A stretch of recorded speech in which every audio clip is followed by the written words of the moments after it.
Welcome live here to Selva Val Gardena in the Dolomites.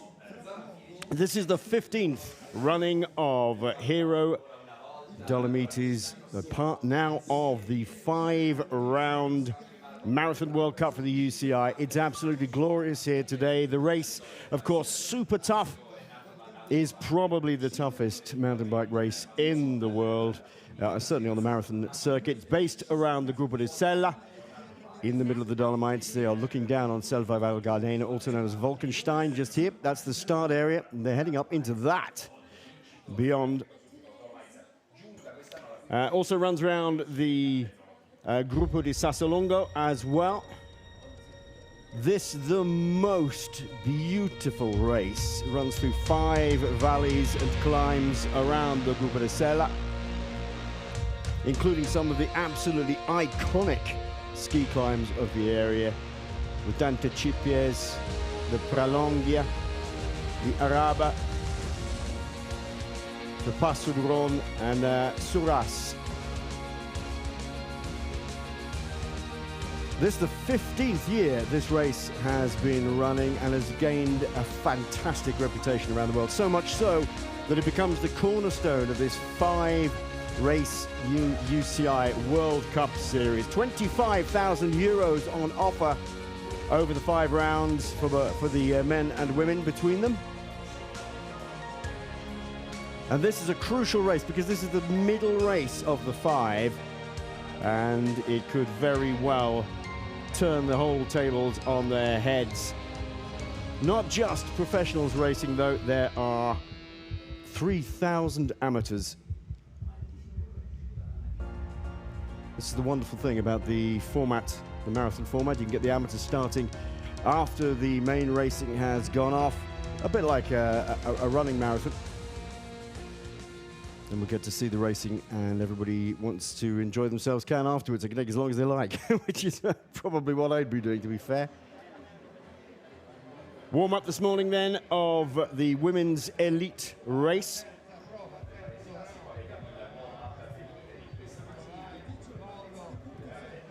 Super excited. I'm super excited in this beautiful area. It will be a super hard race with the steep climbs, but you need to push your own tempo and enjoy it and find to keep the good flow. And yeah, we will see. We'll be the strongest today.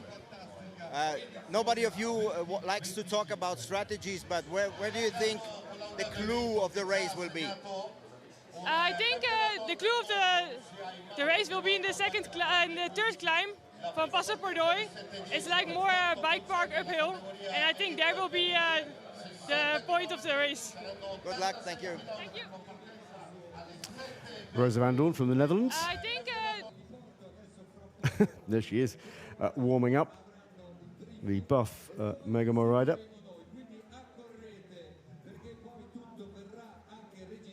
I mean, every climb, it's steep, rough. It's extreme. Sound of Meyerhofer. That's Sound of Meyerhofer, actually. Being the local hero, I think it's a little bit... Oh, unfortunately, we didn't get to hear from her. I did get to hear from her last night, by the way. She was in good form. She spoke to us before the race yesterday. Actually looking pretty cool and calm and collected, actually. I thought she looked in very, very good shape. We heard from Rosa van Doorn, who's the current UCI Mountain Marathon Cup world leader. She's got the full 500 points from 2 rounds. The first one in Sicily, the second one only a couple of weeks ago in Andorra. The big difficulty for Van Doorn today will be the climb. She is from The women's field is very strong this year, and this being a World Cup, all the best goals are definitely here. It's a very special race with so much climbing. You kind of have to find your own race, race smart, and definitely keep something in the tank for the last climbs. But I think we have a beautiful day today, and I think it's going to be, it's going to be amazing out there, especially with this whole vibe and atmosphere at the Hero. That was Vera Lusa. She won last year. The Namibian rider. Interestingly, she's flying off to, as soon as she finishes for the African Championship. She's flying back to South Africa. There's no real time difference. but it's a, it's a 6-hour flight back to South Africa. It's the start of the women's elite earlier this morning then. Vera Lusa, as she was saying, you've got to ride your own race. There she is, just at the back of the shot. Big smile as she gets off. There's a little bit of a false start. All eyes will be on Rosa van Doorn, though, the current leader of the Cup. 500 points from the first race in Sicily and the second race in Andorra. Andorra's at some altitude, but this race is completely different. The things that really count on this race are the climbs, because they're very steep, they're very long, and altitude. They're very high up when they get to the top of the climbs here, and it really does make a difference. And Vera Lusa has been here for 3-4 weeks on and off, and spent the last week and a half up at the Gavia. So everybody who watches the Giro d'Italia will know all about the Gavia. At altitude, slightly higher actually than the highest of the climbs today. That is Adahilde Morath, just leading them out at a reasonable pace. Morath, the former winner here. The German rider has won twice in 22 and 23. She's a 4-time national champion. And she's the current European champion. Hence the jersey at the front. It was Morath, actually, we just caught a little bit of earlier. She looked a little bit nervy. I think she knows she's got her work cut out today. There are some riders who've been in super form, and she's not been quite in the same sort of form. She was 13th in the last round in Andorra. She did very well in the first round at Capoliveri. Interestingly, Capoliveri round, the first round of the championships, was on exactly the same course for those people of my age who remember the 1994 race there, won by the great Ned Overend in the men's. Anyway, I don't think there was a women's race, but won by the men's great champion, the American Ned Overend. So the climb out of Wolkenstein, and then very, very quickly they go off-road onto these big, wide ski tracks, and they are climbing up to Dantecipies, which is the first of the big climbs. Up from Selva Gardena here to the Passa Gardena Dantecipies climb. Over 2,200 meters. This is the course for the women, 60 kilometers in length, down to Corvara. And then they're sort of rolling along to the Pralongia, which is the second climb of the day, that beautiful valley, all the way down to Pralongia, then drop down into Araba along the valley bottom and climb up to the Passo Pordoi.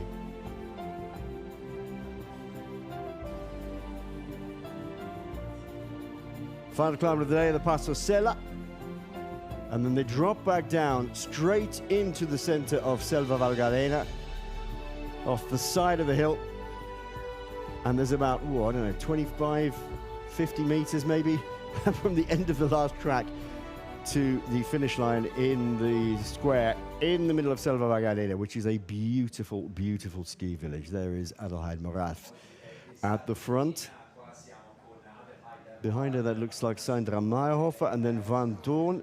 Van Doorn is sporting a little bit of a patch on her right knee. She had an accident in training. She has had some stitches in that. Says it's okay, but we will see. Incidentally, the rider there in the yellow and orange, just passing through your shot now, there is the American, Chelsea Bolton. We don't see an awful lot of Americans in marathon mountain biking, which is a shame, really, because it's really an awful lot like where mountain biking used to be back in the late 80s and early 90s. This is the steady grind up the Dantecipies. Yeah, people who first come to mountain biking, they always look at it, and they get this image of it being incredibly fast and, you know, all these sweeping down hills. This is the reality of mountain marathon, and the reality of most sort of big cross-country racing. There's these long, long grinds. Chelsea Bolton heading them up at the front there. You can see Van Doorn on the left-hand side in the black And the yellow of the buff Bergamo team.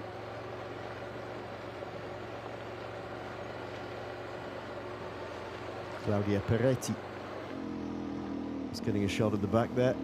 Just trying to get a little bit of a less bumpy ride on the right-hand side of the track. I'm not sure that's going to work, frankly. There's a lot more big rocks there. And Chelsea Bolton pulling out a few bike lengths lead.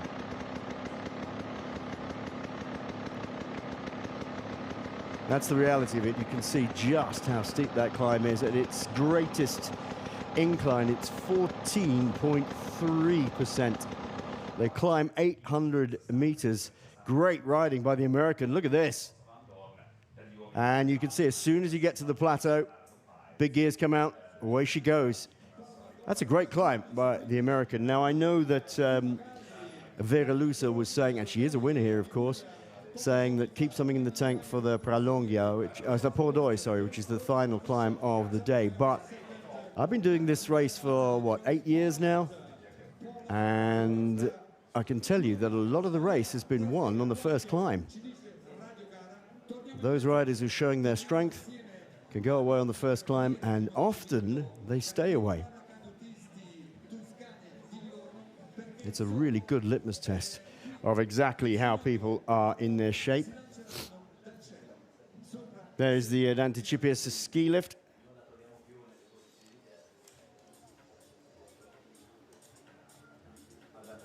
So Chelsea Bolton first up ahead of the pole.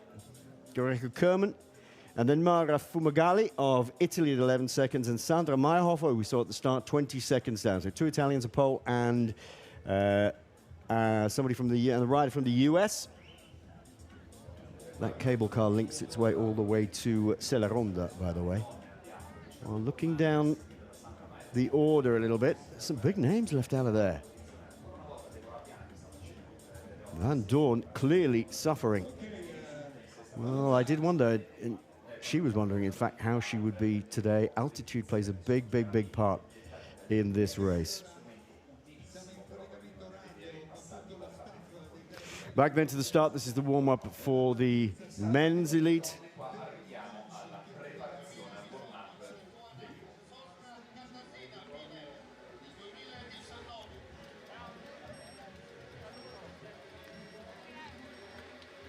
And this is something that you see more and more. I'm a bit nervous somehow,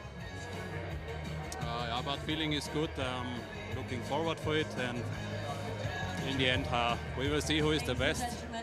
And usually the strongest will win on this course, so it should be fine. Yeah, it's a bit hard to predict because in the last World Cup in Andorra, quite some riders could go a good pace in the long climbs, and last weekend European Championships was, let's say, quite total different style of course. So I could imagine it can be a tight fight of even 5 or 6 riders in the front, and I think it's will be a great racing, great show. Andrea Sivel, the German. Siamo pronti. Mi sento giovane dentro, dai, quello è importante. This is Leonardo Paes, Leonardo Paes. He's saying I'm 43 years of age, he said, but I still feel young inside. Still feeling in good shape for today. For me, it's more or less to focus on my own race, because I know that the first guys, maybe they might be a bit too fast for me, so I will try to not overpace it and do just my own race and see where it will bring me in the end. That was Wout Allman, another rider riding for the Buff Bergamo team, but he is the current leader of the World Cup. Young Belgian rider. He has an exceptionally good season so far, I have to say.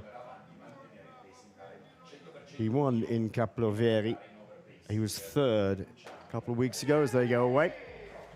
Earlier this morning, he's on 410 points. This is quite important, actually. Worth saying now, before we get into the meat and potatoes of the racing, is that the points for the World Cup will really count today. If you are in a position where you can win, of course you're going to win, but if you feel as though you're not quite on it, you're going to have to be thinking as a rider, well, I'm going to have to ride for points now, because there's 250 points for a win, 200 for second, 160 for third, 150 for fourth, and so on, all the way down to 60th place. But it's very tight at the top of the men's points. 410 points to Wout Allen, the Belgian we just heard from there. 340 points to Leonardo Paes. He may be 43 years of age, but the Colombian has won this race 8 times. Ever since I started commentating on this, I've never, well, I think I've called one person home in first place ahead of him. That was, in fact, Andreas Seewald. But he's in very good shape, Paes, because he won the round a couple of weeks ago in Andorra, even at 43 years of age. But do not discount Andreas Seewald. We heard from him earlier. He said the European Championship's a completely different type of course. He is now the European champion, but he won here in 2021.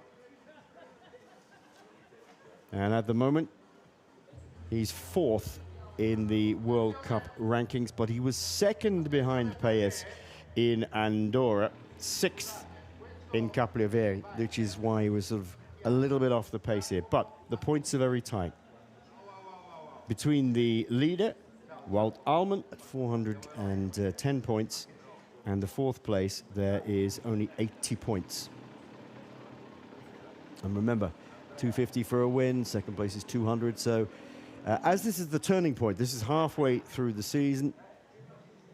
There's one more race to do in Spain. There's another one I think in Italy. They've got a lot invested now in this World Cup. If you can't win, everybody talks about winning this race, but it's a little bit different now. For the first time, we have something bigger on offer. The World Cup is on offer here as well. This is the decisive climb once again.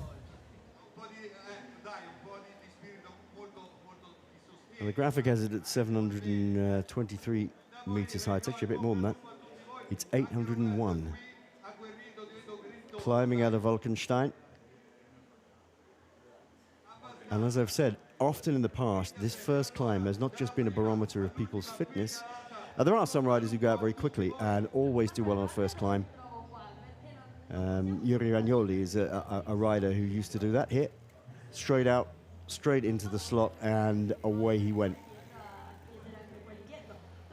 But more often than not, you'll see a rider who can do well on this climb, hold other riders.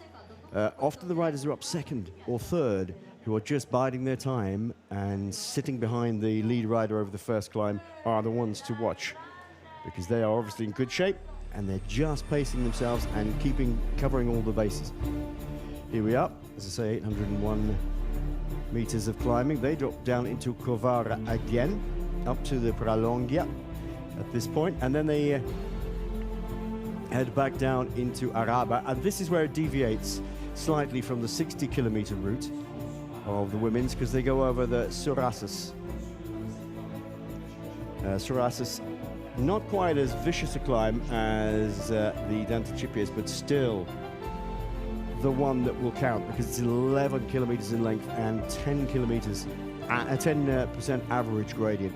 But then they come back round, rejoin the 60-kilometer route, the same as the women, dropping back down into Selva Valgardena, Wolkenstein here once again. 86 kilometers is the men's route length, 60 kilometers the women's. There's a beautiful map rendition of the Gruppo di Sella right in the middle there, you can see it.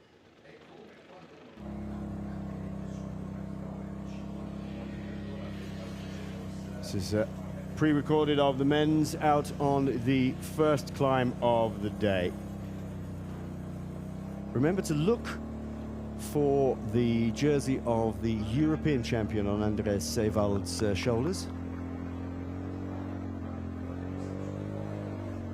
And the speed's quite a lot faster than the women's. First over Danticipies is Leonardo Paes ahead of Andreas Seewald, and Casey South, the Swiss rider, in fact in the front of your shot here, 3rd over with just 1 second. Then Andrea Siffredi at 18 seconds back, the Italian rider. Great riding by Paes. Again, there's the European champion, Seewald, and Casey South. Already catching some of the tail enders of the women's race. Martin Stosek, the former teammate of Leonardo Paes. And then Wout Alleman, 44 seconds down. Well, he wouldn't want to get that much bigger than that.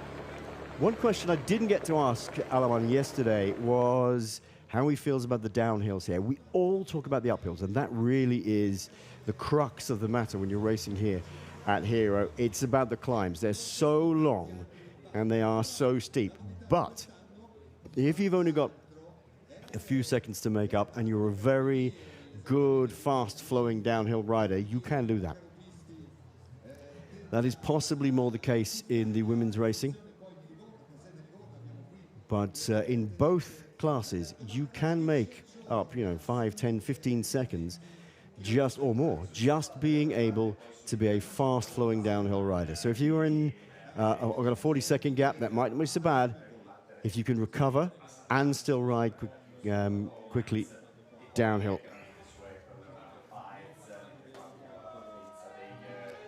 Well, one of the great things about this mountain marathon format is, of course, you can have a go yourself. As the men and women's elite are up ahead, just as you would get in a running marathon. Wave upon wave of amateur riders testing themselves, getting out and, really having a challenge. And when I say amateur riders, I tell you what, in these groups, there are some very good ex-professional riders. Back to the men's elite. Sevold at the front, Casey South still setting the pace by the look of it.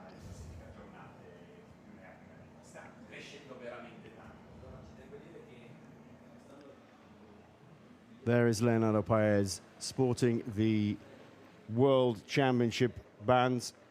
He's twice a world champion. Back in 2019, 2020, 43 years of age now. But look at this. Straight to the front, towards the top of this climb. And Andreas Sevold on the left-hand side of the shot.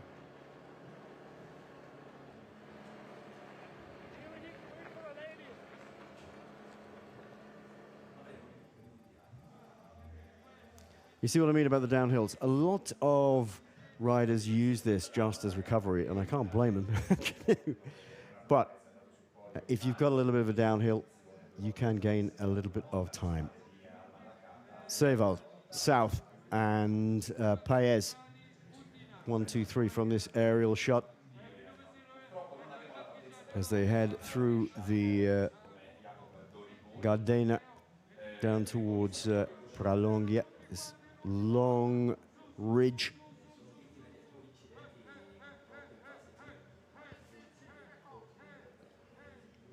They're looking pretty strong, I have to say.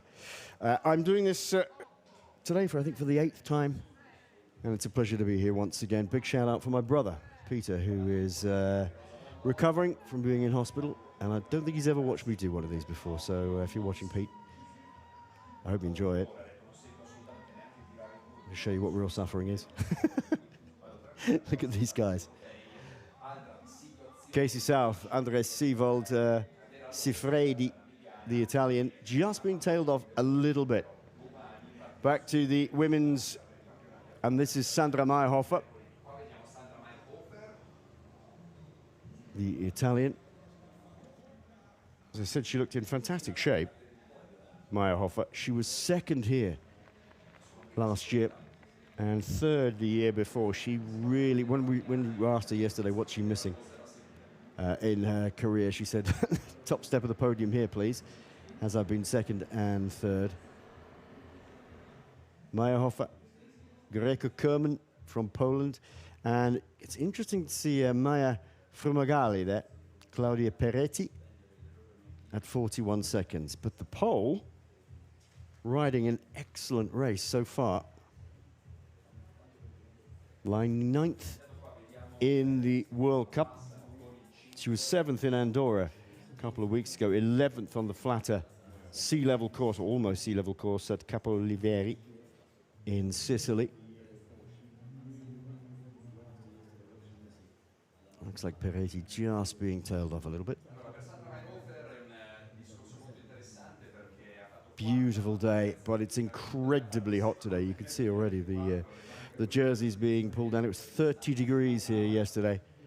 And thankfully, the sun is just spinning around behind the building in front of me and shading us here in the commentary booth, because at 9 o'clock this morning when I came in, it was like an oven in here.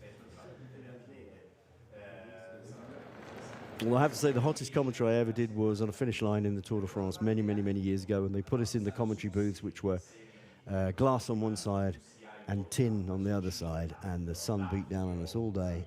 I have never, ever been so hot in my life because we couldn't open the windows because too much noise. I think every commentator on that day was down to their shorts or underpants. It was unbelievable.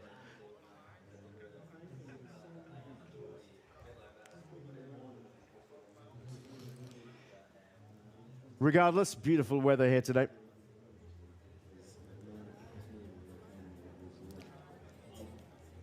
"86 kilometers for the men, 60 kilometers for the women." There's a middle section as well, a middle race as well for the amateurs. There's a 71-kilometer effort if you want to do that, or you could do the full one.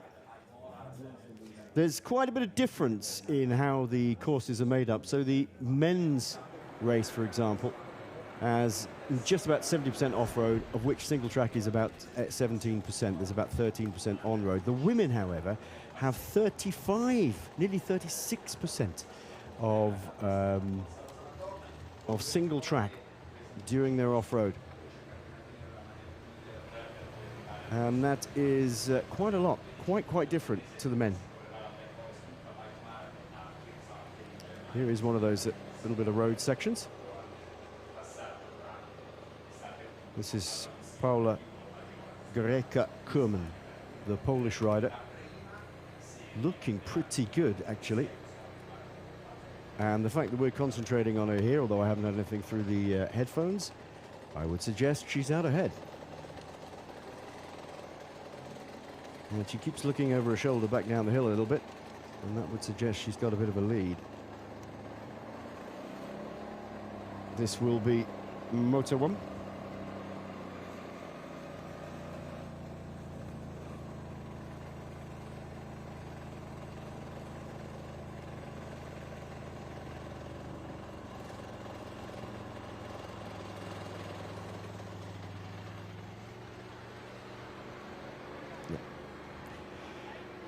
The Polish rider on the climb up to the podium, the final really long, big climb, and the pole, sporting number 9, Paula Goreika-Kurman, currently lying 9th overall in the World Cup. He's having a fantastic race. 210 points she has at the moment. 7th in the last round at Andorra, 11th in Sicily, but she's in really good shape. And she is being hunted down, by the look of it, by Mara Fumagale, the Italian rider.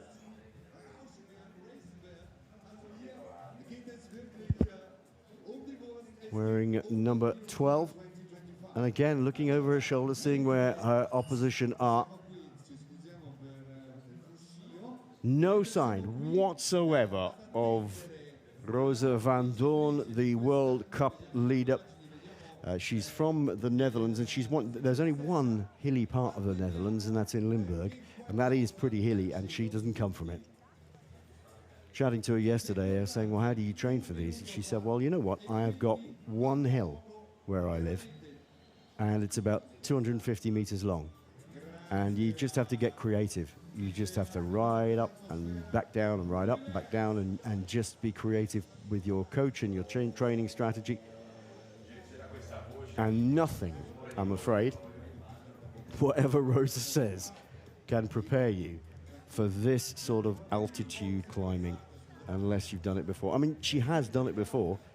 She did it as an amateur way back. She did it with her father, actually, as an amateur a long time ago. And then rode, I think, 2019, something like that. Off-road then for Fumagale. There's only 8.8% on road for the women. Here we are. This is the Pordoi climb. Paolo Greco-Kurman ahead of Mara Fogmali, and then Sandra Meyerhofer. Vera Lusa last year's winner. Deborah Piana, Claudia Peretti, Adelheid Maraf, a double winner here. Niemkiewicz, I think she's been 16 times the Bosnian champion. That Rosa Van Dorn in ninth spot, 8 minutes, 48 seconds down. So it doesn't matter what that says there. Your winners, I'm afraid, are coming out. I think the winners are coming out of the top two. And Meyerhofer is going to, Meyerhofer and Lusa probably, and Piana will be looking at mopping up that last step of the podium. Only 60 kilometers in length, but it's a devil of a course. It really is. You can see ahead of them on the live tracking here at Sella at 50 kilometers. And after that, it's pretty much all downhill. Fast, sweeping downhill through forestry roads, forestry tracks. We've only ever had rain here a couple of times. 2 years ago, I remember it rained. Not hard, but it did make things a little bit slippy. And you get pools of water standing, but it's been as dry as a bone here. And very hot today, so it'll be dusty more than anything else. Great riding by the pole. Well, she was right up there on the start. Dante Cipia, she was just biding her time, making sure she could keep pace with all the other riders. This is the Polish rider leading the race. And the moment, Paula Greco-Kurman. The big question is, how close is Formigali, really? Oh, yes, go on, go on, go on. That's it. All the course riding on 29ers. I don't think I've seen a single bike with 27.5s or 650p tires at all. They were sort of played around with it for a couple of years, but that was quite a while ago now. On these sort of courses, of course, 29-inch wheels are a major advantage because they roll really well. They roll fast. And they give you some really good stability on the downhills. Interestingly, when the early pioneers of mountain biking, the Charlie Kellys, the Charlie Cunninghams, Gary Fishers, Tom Ritchies of the world, when they were building bikes, Joe Breeze, they wanted to build bikes with 700C wheels, which is 29-inch, but they could not get the tires. The only tires they could get were for BMX cruiser bikes, which were 26-inch wheels. So that's why early mountain bikes all had 26-inch wheels. And of course, it's still the most popular mountain bike format tire around the world in total. This is Sandra Meyerhofer. Plugging away, looking pretty good actually. You can see this, the type of trails there are here. There's quite a bit of a loose section, but some really big, well-embedded rock in here. So a 26-inch tire has the advantage of if you've got lots of ruts and things like that, it rolls through them pretty quickly. But on a course like this, you're getting more for your money with a 29-inch wheel. Most riders at the front in the last couple of years have been riding with cross-country full suspension bikes, so limited travel front and rear, and some with electronic shifting. But I have to say, walking through the pits yesterday, I was noticing that quite a few of, certainly in the men's elites, were going for a hardtail. All the bikes that were being tuned and serviced were hardtail bikes, bar a couple, I think. But right here at the front, you can see our lead riders here in the women's race are on full sus bikes. Bit of a shout out to the riders behind on their trail bikes. I think they're Huskies actually, Husqvarnas. This is a change of lead by the look of it. This is a great bit of climbing by the Italian rider, Sandra Meyerhofer, but it looks like to me, who has now caught the Polish rider, Paula Goreko-Kurman. Fabulous, fabulous climbing by Meyerhofer. She did look strong, and you could see that the pole was suffering a little bit over some of the ruts, just grinding away at the gears like you and I do, rather than sort of flowing across them. And Meyerhofer in super, super shape. Well, is it going to be her year? She's got a third, she's got a second, and this is the time you've really got to put the hammer down and try and pull out a lead if you can. She's gone past just under the tree canopy, and she's pulling out that lead. Has Goreko-Kurman got anything in the legs to keep up? Well, she's limiting the losses at the moment. She's still got Meyerhofer in her sights.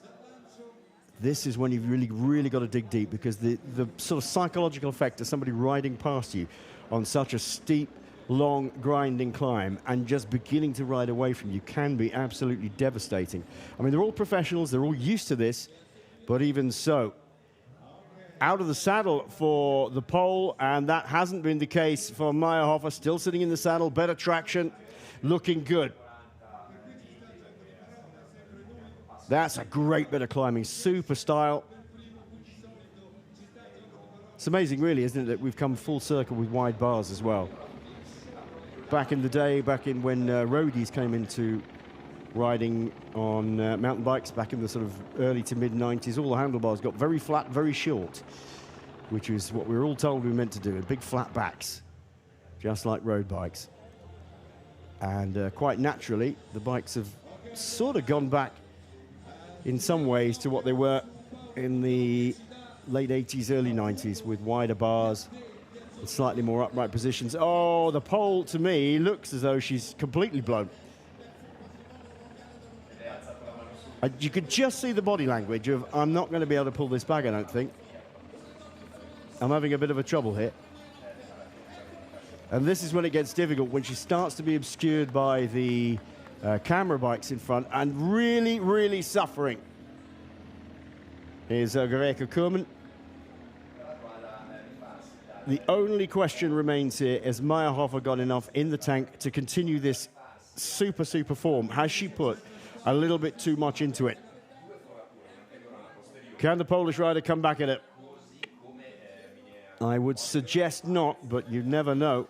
It is super hot today and very easy. It can flip so easily between you thinking you're okay and 20 meters later you're absolutely gone.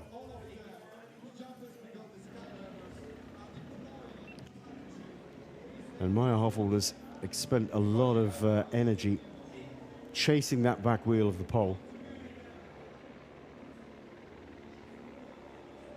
And there is our second place rider. Really lying a little bit further down in the World Cup than perhaps she would have liked to have been, with not such a good ride in the first round at Capovillieri. 11th place there meant she only amassed 90 points.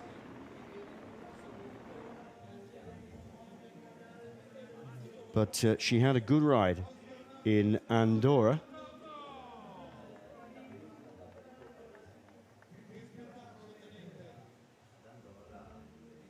Andorra in Natureland. Again at altitude, but not anywhere near as high as this. You'd think it would be in Andorra, wouldn't you? But this is by far the most brutal of the mountain marathon races anywhere on the calendar.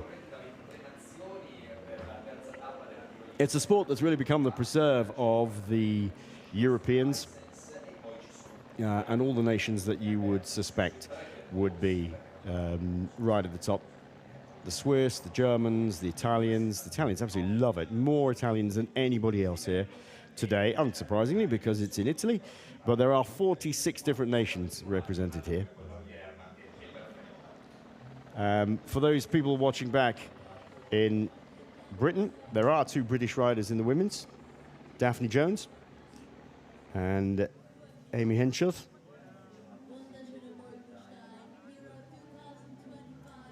And we've had a winner here in the women's in Sally Bingham. Sally Bingham a long time ago now, though, and now runs a very, very successful training company for riders who want to get the best out of themselves in any discipline. But if you're watching Sally, welcome to the coverage. I hope this is bringing back painful memories to your legs. Deborah Piana in third spot there.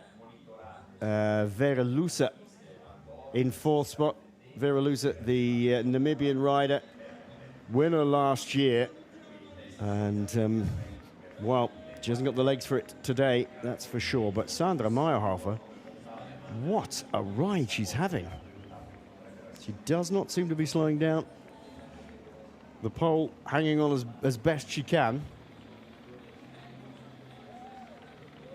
Good riding by Deborah Piana as well, lying fourth overall in the World Cup. This is going to do her World Cup rankings no harm whatsoever. At the moment, she would be gaining 160 points for a third spot.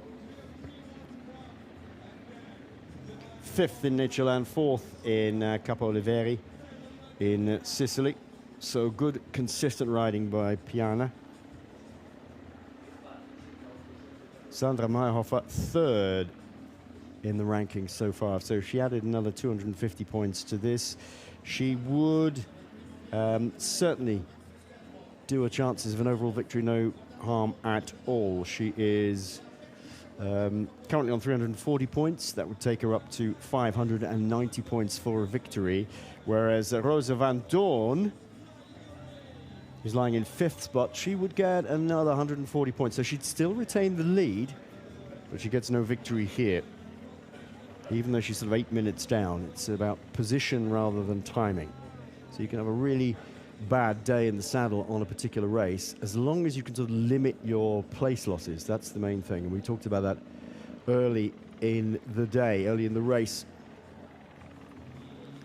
This is Mara Fumagalli, the Italian rider who was doing so well early on, trying to hang on to the coattails of the pole, but slipping backwards. Bit of a respite, bit of a rest for our leader, Sandra Meyerhofer. When I say rest, I say that advisedly.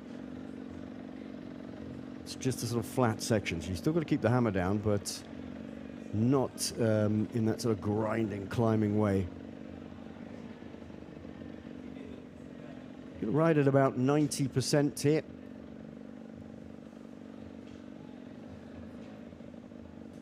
That's where we are at the moment. This is the Lupo Bianco, and they have this final climb to Sella to do and drop down into the final run-in to Selva Val Gardena, Wolkenstein, where we started. Yeah, you ride at about 90%. It's a bit like time trialing.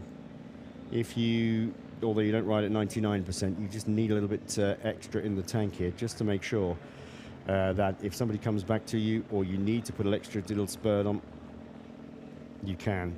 For those of you watching mountain marathon for the first time, or mountain biking any sort like this, remember there's no real team strategies in this. Sometimes you get a little bit of help from another rider who can set the pace early on or through the race if they're your teammate. It really is mostly individual. There are designated UCI technical aid points where if you have a problem with your bike, you can do something with it. But the big thing here, again, like all mountain bike racing and gravel racing, you have to do it yourself. So you have no mechanics on board to give you a hand, and you can't take spare wheels and things like that. You've got to do stuff yourself. The tech boxes have tools and essential spares in that you can do something with.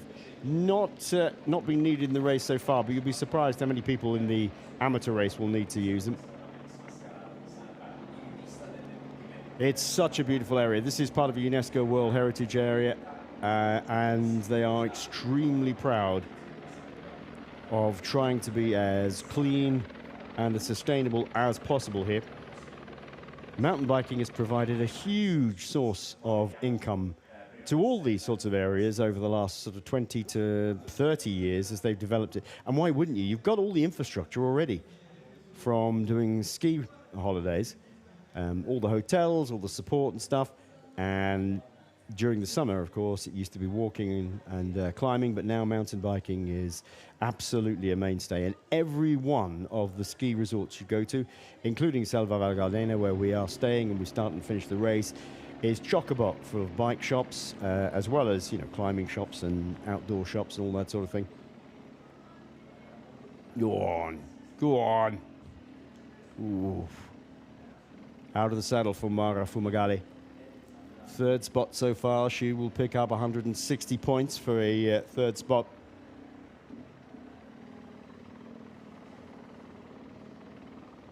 And having to get out the saddle is, I think, what you see the difference between sometimes between the riders who are really in good shape and the riders who are really suffering. Fumagalli, I think, has passed the pole. He's in the bottom of our shot there. So the Polish rider Gareka Kerman may be sliding down the order a bit. It's a bit difficult to tell from that shot, but this is our leader, Sandra Meyerhofer.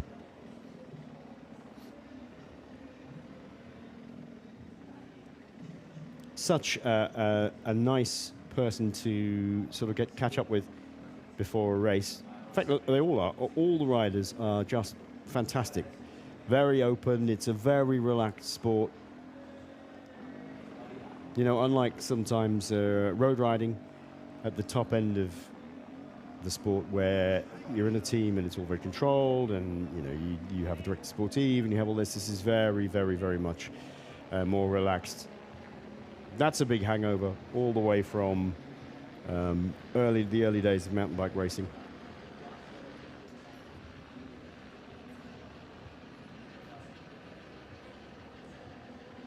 Over the top of the climb then for our leader, Sandra Meyerhofer, onto this sort of single track.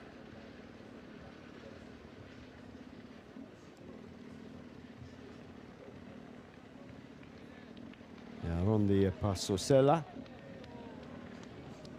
And from now onwards, once she hits the top of this last bit of little climbing, she's got to make sure that however tired her legs are, she's got to stay upright.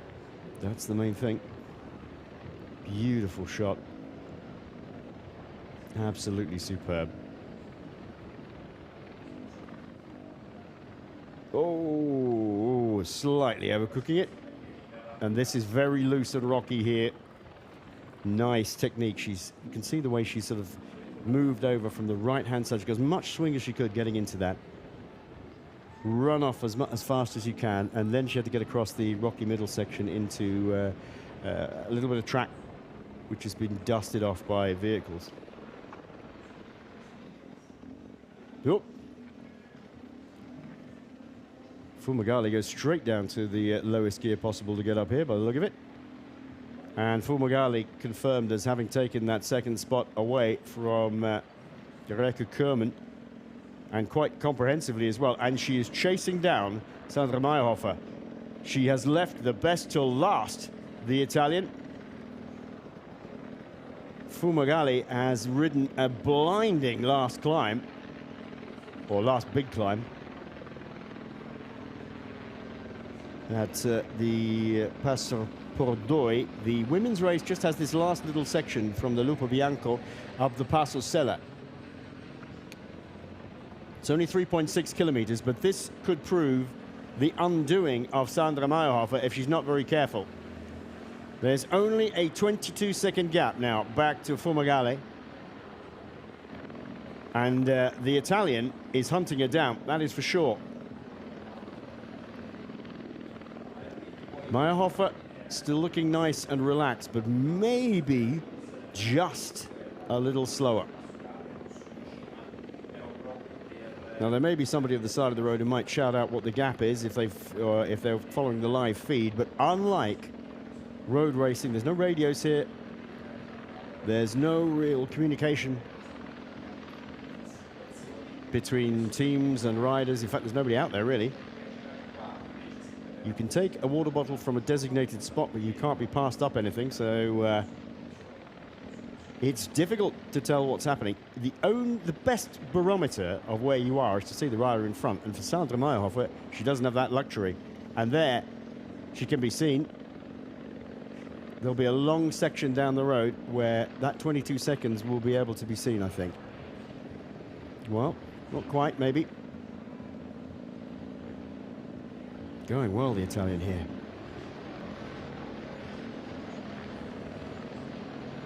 I think she has an inkling that Meyerhofer is up ahead and is catchable. She must be feeling quite good.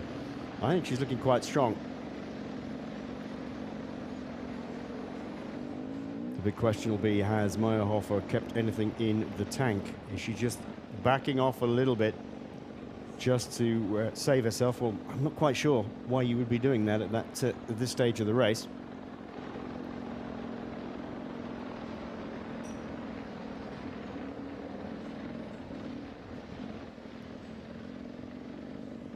Now we're concentrating on the second place rider. She'll surely see Meyerhofer up ahead there. Surely. It looks like Meyerhofer just about to crest here, and that was just around the corner. Oh, she's digging in, but to me, she looks a little more tense than she did earlier on. Still got great style, but this heat's been beating down for the best part of, 4 hours or so. And whether she still has it in the legs is another thing. Shoulders a little bit more tense, whole body just a little bit more tense than it looked on the previous climb. So the fingers crossed in the Sandra Meyerhofer camp, I have to say.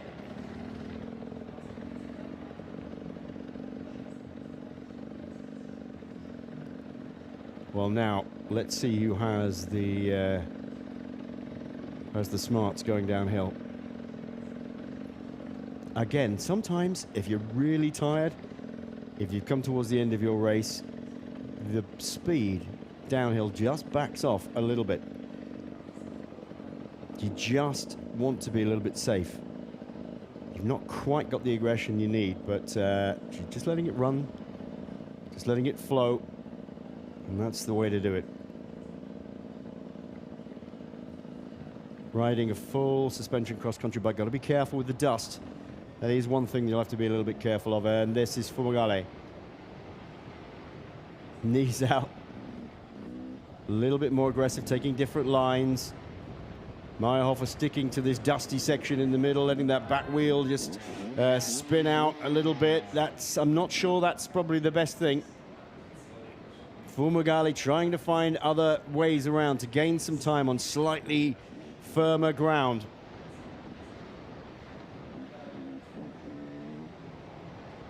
"22 seconds was the last gap we saw. Let's see how Fumagalli comes through this section here. We've just seen Meyerhofer take it.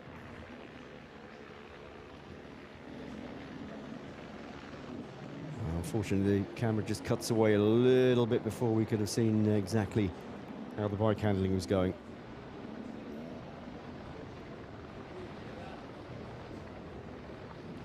Terribly deceptive, actually, watching people descending. You can never quite tell how fast they're going.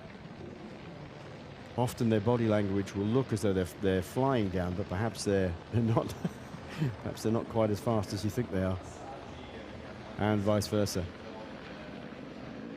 When we see the men's race at this particular point, nicely done. Watch out for the descending style of Leonardo Paez. He's just fantastic. Just lets the bike do all the work, The pistons of arms and legs working as dampers as well. Just letting the bike run away and do what it wants. It's such a super flow. They talk about keeping the flow going on courses like this. There is, in fact, what they call a flow course here, up on the Pralongia, so earlier in the day. But you can see what they mean by flow. You've just got to let the bike do its thing. Meyerhofer.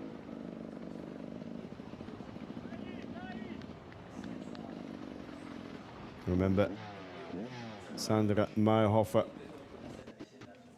currently third in the overall rankings in the World Cup. In the overall standings for the year's calendar, she's 11th. But the World Cup comprising of just 5 races, this being the middle section, the middle point.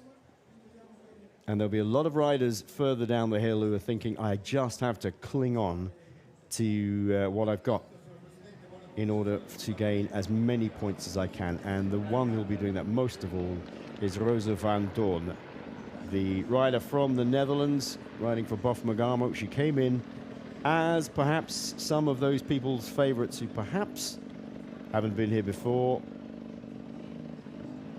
or perhaps the general public's favorite with 500 points, but it's difficult.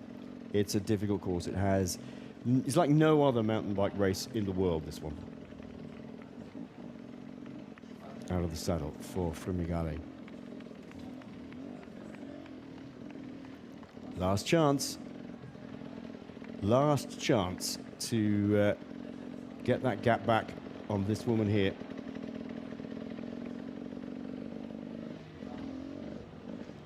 It would be very, very good to be able to get a time check. Okay, you can see that corner there. We'll start the clock at that, and if we see Fumigale come through from the same sort of shot, we'll give you some sort of indication.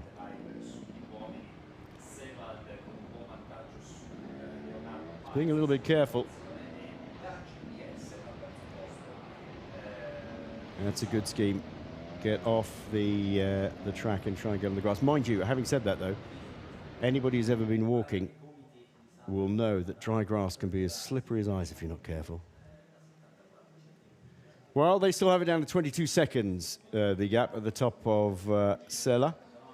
Meyerhofer, Fumigale, then Gorecha, Kourman, Piana, Marath, Vera Lusa, and Claudia Peretti at 8 minutes and 13 seconds down. So, no double win for Vera Lusa.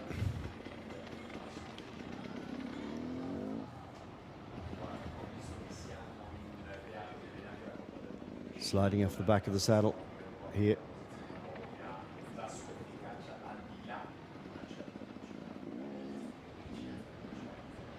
That saddle been dropped just a little bit for this descent. She's in the bike. You see the bike moving underneath her, and she's trying to keep the body as steady as possible, but still loose. This is the time of the race where Fumigale is going to have to really throw caution to the wind. There we go. Oh, she is as well. Look at that. Look at that. Giving it everything she can. Drop a post right down. And Fumigale knows she's got to give it absolutely full gas here. She's now traveling too fast to even think about pedaling, but she's got the speed up. And although it looks a little bit more ragged, the fact is it going to be as quick? She's definitely going for it regardless. That is the woman she is trying to track down as well. Bit of a picture break-up on Sandra Meyerhofer here.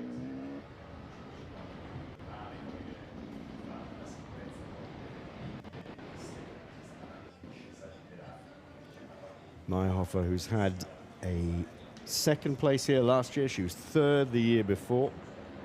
Remember, she was second in Andorra, so she's in really good shape. And they are in this last section now, running down towards the finish in Selle Val Gardena. And unless this rider here, Fumigale, can pull that back very quickly, it's going to be a win for Sandra Meyerhofer. Great second place, though, for this rider. At this point, I have to say, I don't remember a racer being caught in this race.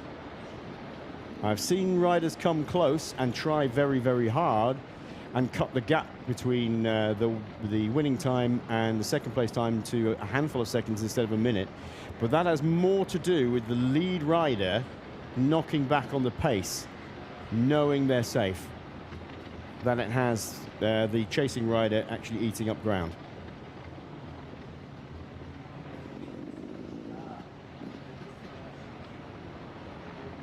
Fabulous shots. The helicopters have been up all morning.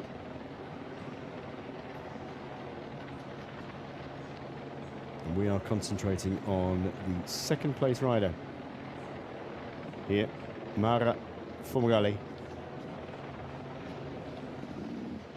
Meyerhofer ahead of her, the Italian. So Italians 1 and 2 in the elite women's.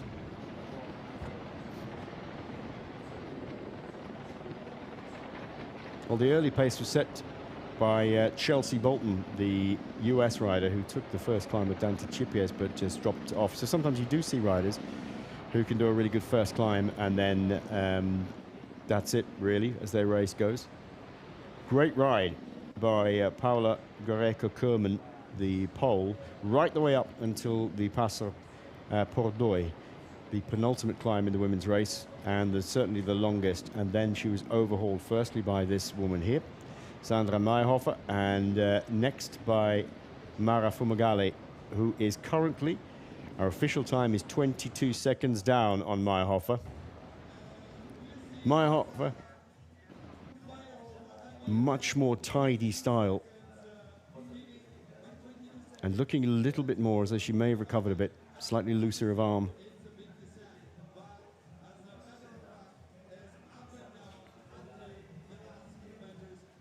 Yeah, here we are with second place Fumagalli, still pushing hard.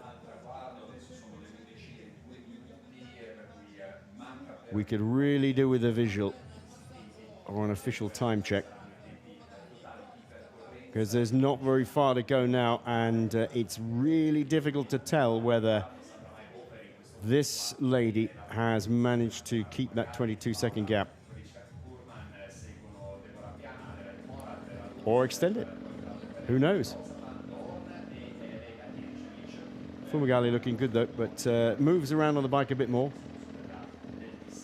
so it can be deceptive as to whether she's faster or slower or whether she's ragged or not. Just her riding style is slightly different. Here's our third place rider. This is the Pole,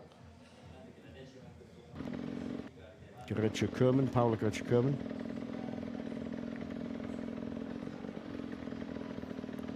Well, I think she's had a good race. I think she'll be pretty pleased with this if she can finish on the podium.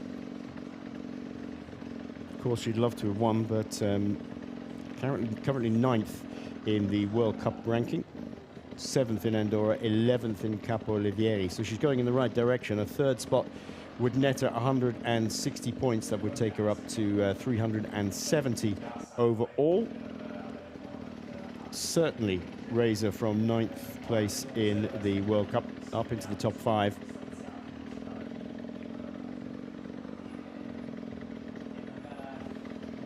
Tyre choice and pressure absolutely crucial today. We don't tend to see too many punctures at the top end here of the racing. Of course, they do get them, but thankfully, it's not been too bad.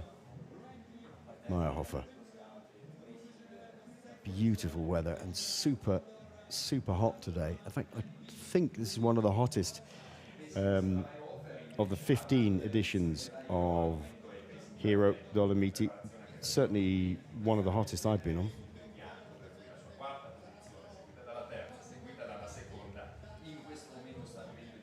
Back into the shade of the trees now for Sandra Meyerhofer. Now, I'll tell you what, it may look good, this, and you may think I get a bit of respite if I'm riding through this, but it is actually pretty difficult to see when you're out there in this dappled shade, especially as you go a bit further into this, because this track gets a lot more narrow. But this is looking good now for Sandra Meyerhofer. How far down is the second place rider? Fumagalli. Well, she's sort of coming into the trees as well. So what is 15, 20 seconds maybe? Difficult to tell.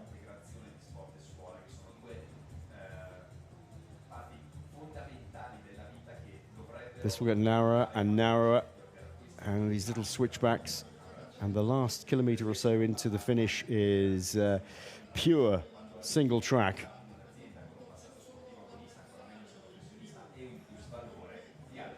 Still giving it absolutely full beans is Fumagale. Out of the saddle, in the biggest gear she can get into. Still doing some pedaling to try and make things work for her. This is the point actually where occasionally in the rain it gets pretty muddy and slippy. Just that little point we've gone through. Meyerhofer just has to roll over these. Oh, it'll be so tantalizing to get an overhead shot with the two of them both in it.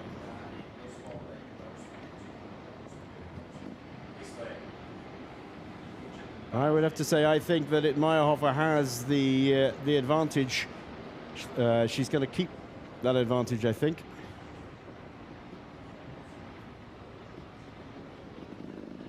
Absolutely flat out. And there, in the distance over the top of your shot, is the finish at Selva Val Gardena. Wolkenstein is going to swing back off right here, back onto the single track area. And what can we see further down the slope? It looks like a good advantage. That is assuming we were looking at Meyerhofer.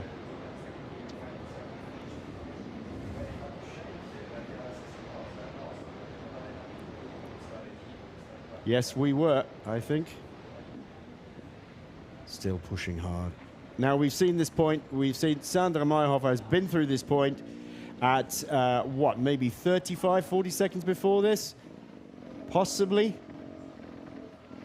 So Meyerhofer has managed to hang on to that lead, despite that sort of obvious difference in look, in styles. Meyerhofer has not only kept her lead, but she's actually pulled it out over Mara Fumagale. She is going to get her top step of the podium. She's been second here. She's been third here.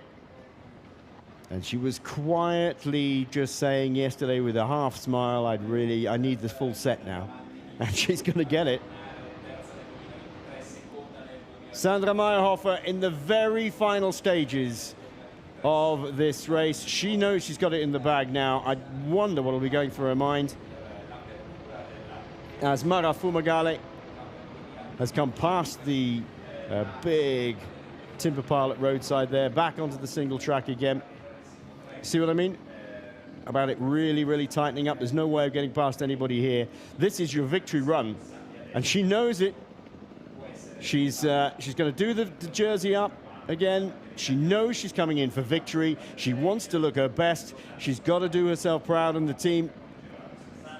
Magnificent ride. That was absolutely brilliant. She kept it all under control and had enough in the tank to ride up on the Port d'Oie, as she said she would at the beginning of the race. She had it in the tank. Sandra Meyerhofer, the Italian marathon champion from 2023, second last year, third the year before, takes victory here at the 15th edition of the Giro Dolomiti with a magnificent ride, showing so strong on the Port d'Oie. And the only rider she really couldn't shed until the last 5 kilometers is now heading down towards the finish, Mara Fumagale of Italy. That is a magnificent ride. She's a super, super athlete and a thoroughly nice person. And here is Fumagale. Best result of the season for this lady by a long way. If you'd have asked us, would Fumagale be in the top 3 at the beginning of the race, most people have probably said no. There we are. There's the money shot. The Sudal rider makes the top step of the podium finally after the last 2 years of second and third spot. Great riding here by a fellow Italian, Mara Fumagale, heading down towards the finish for second spot let's not take anything away from her because she rode super hard. Just not quite strong enough on the day to take it in the last 10 kilometers. But you can't say she didn't try. She's very entertaining to watch. That is for sure. Mara Fumagalli raises a hand for second spot. I think she'll be happy when she looks back on it, the KTM rider, but you can see in her face they're going so near, yet so far. Second spot for Fumagalli. Now the smile appears.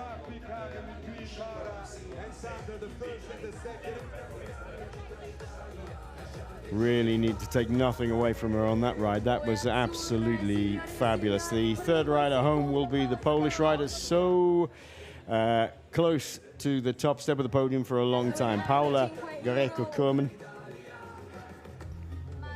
And as I say, she'll do herself no harm at all. 1:36 the gap in the end.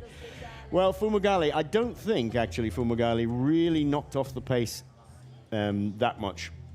Sometime, maybe in the last 2 kilometers or so, and that could spin it out a little bit. But Sandra Meyerhofer, super strong towards the end. But she certainly looked like she was giving it full gas, didn't she? In an attempt to catch her fellow Italian.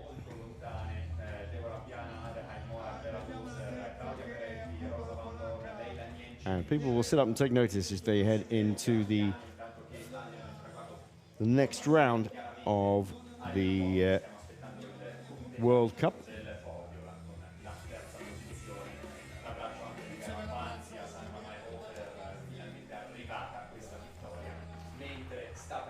The next round is in July as we watch the Pole, Paula Greco-Kurman, coming home for a third spot. And a fantastic ride. Looking over her shoulder, just making sure there was nobody there, but that's a great ride. And you have to know when you've got two stronger riders coming at you that you've got to dig in and secure your place on the podium, and that's exactly what she's done. 3 minutes and 29 seconds down on Meyerhofer. Great riding by the Pole. That's Carlo Brenner on the right-hand side. He's the Hero press officer saying, "Do you want a drink?" Yes. Yes is probably the answer to that. She's pleased with third. And as I say, that's going to do her World Cup places no harm at all.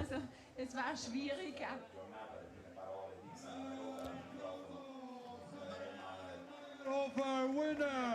Sono con Mara Fumagalli. And the next round is in July the 13th. They got a bit of a respite for Black Forest Ultra Bike Marathon in Kirchzarten in Germany. Final round isn't until September the 21st.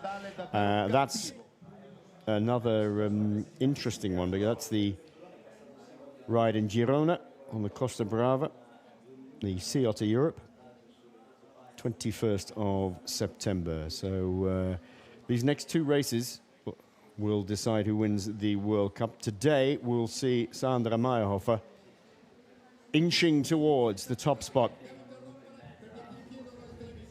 Back out on the course with live timing. Deborah Piana is going to take fourth spot. She's fourth in the rankings, remember. So she gets another 150 points to add to her total. And again, creeps up on the leader, Rosa Van Doorn. I think Rosa Van Doorn's going to hang on to that lead just about. If she comes home within the top 10, 95 points for the 10th place. But then you're in the hundreds after that.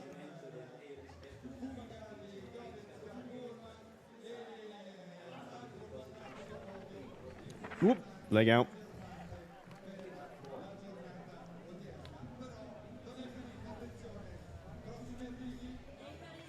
I think that's Adelheid Marath, is it? Or is that Piana? There comes Piana. Fourth spot for Deborah Piana. And the usual media circus scouts around the winner. Sandra Meyerhofer being interviewed already. Good ride by Piana. As I say, she was 4th overall in the rankings for the World Cup. Congratulations to this first win after 4th, 3rd, and 2nd rank in the past. Yeah, it took me 4 years to get here, so it's really, it's sweet to the victory. I got some crises over the course today. It was a really difficult day, but in the end I got strong legs, and in the attitude I was feeling fine. So I'm super happy and super proud to take the win. It was a revenge for the European Championships, where you had a flat, you punctured 2 times. Yeah, it was a revenge for the European Championship where I got a puncture. That was not, it was just last week. Also there I got really good legs, so it's even sweeter today. Hard competitors today because you got some distance at the beginning and then you fall back a little bit. Yeah, I think the third girl was really strong on the climb. She was really good from the beginning on. I could always take some gap in the downhill, and I think that's also part of my victory, that I did good in the downhill and saved there some time. Thank you very much, Sandra Meyerhofer. Congrats again. Thank you so much. Yeah, she had terrible luck at the European Championships. Double puncture, one on the front and one on the rear. So I think she was 11th when she finished with the puncture. She was right up at the front and finished 7th, so she had to fight her way back. Bit of a disappointment there, but that's racing. That's what happens. But as she said, she had the good legs, she had good form. She showed it today. And interesting, isn't it, that we were talking earlier about downhill. Nobody really mentions the downhill here. They always talk about the climbs because they're so vicious. But Sandra Meyerhofer making a point of saying, I was good in the downhill, which means I can either extend the gap or keep the gap. And totally different riding style to Mara Fumagalli, who was 2nd. Who's far more, I suppose, entertaining if you look at it that way, as a downhiller. But it isn't any faster. The downhill playing a real part. And this is Viraluza. Viraluza, last year's victor, the Namibian. Ooh, not a big gap, though. Not a big gap over Adelheid Morath, former double winner here and current European champion. So she's just won that. 6th spot for Morath. She looked pretty nervous at the start. We just caught a little clip of her talking, saying it's going to be really tough today because of the heat. 6th place for the German, 9 minutes and 4 seconds down.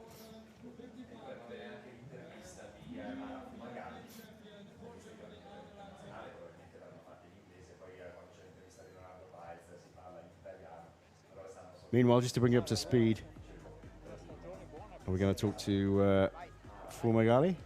Mara Fumagalli, seconda classificata dietro a Sandra Meyerhofer, un'ottima gara oggi, te l'aspettavi?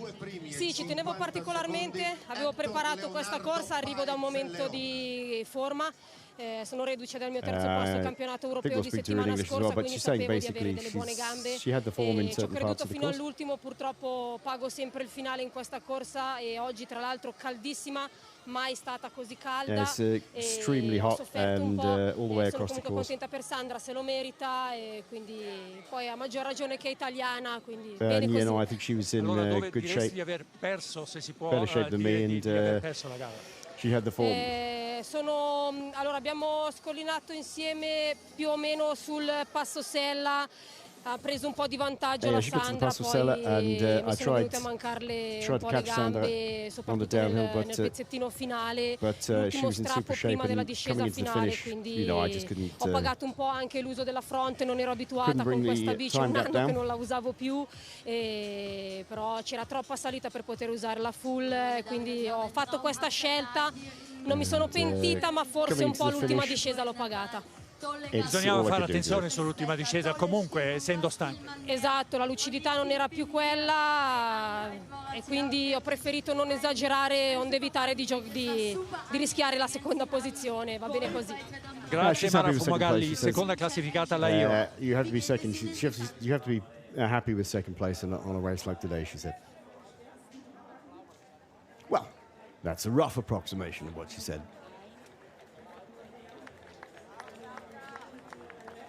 Meanwhile, we will join the men's race live as well. This is the rundown of the top 7. Sandra Meyerhofer ahead of Mara Fumigali and Paula Goretzka-Kerman are the top 3 on the podium. Deborah Piana, Vera Lusa, Adelheid Moraid and Claudia Peretti make up the top 7 who come home so far. And now we have the third in front of us, Paula Goretzka from Poland. Congratulations for this third place. We saw you in front for certain spots during the race.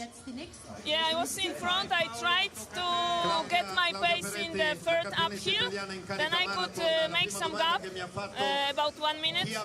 I was in front also in the third downhill and still maybe the half of the last uphill. And then Mara and Sandra were too strong for me today. I couldn't get my pace till the end. If I could, maybe it would be better, but I am still very happy with what I made today.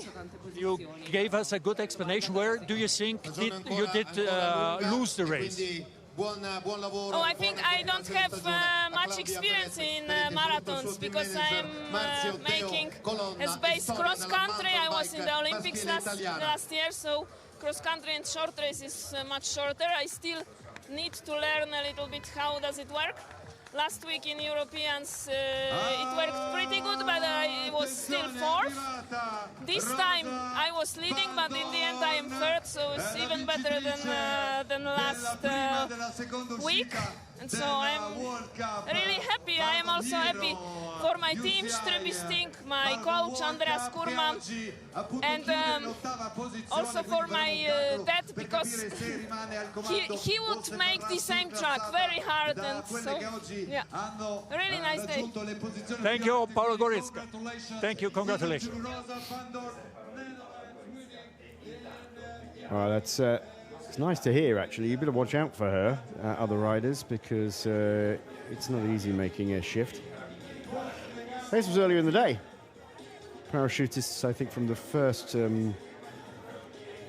division of the Italian Cabinieri. There you go, parachuting into the centre of Selle Val Gardena. That's nice to see. Cabinieri, of course, military police, rather than a bit like the gendarmerie in France. Not civil police. So they get all that training. Magnificent setting, isn't it? It really is. And this sort of real special topography of the Dolomites, you know, sticking up like ragged fingers into the sky. A little bit of snow on some of the Gruppo di Sella peaks. When I came out this morning, still a little bit of mist and cloud, but that's long since burn off. 30 degrees has been the temperature for people to race in today, and it's been super hot and very, very hard. Doesn't this take you back to some of the races that used to be run back in the late 80s and early 90s, or even through to the mid-90s, especially in the United States? Big Bear and all those sorts of things, big downhill tracks. Back then to the men's elite. Oh, look at that. Andreas Seewald, the new European champion, has a 2-minute and a 50-second gap over 8-time winner Leonardo Paes. Andreas Sifredi at 4:55. That's a really good ride by him. And Casey South at 5:06. Again, another good ride. He rode well in the first half last year, Casey South. Sifredi, I wouldn't have had him up there, I have to say. But that's a really, really good ride by Andreas Seewald. He was playing his cards very close to his chest yesterday, Seewald.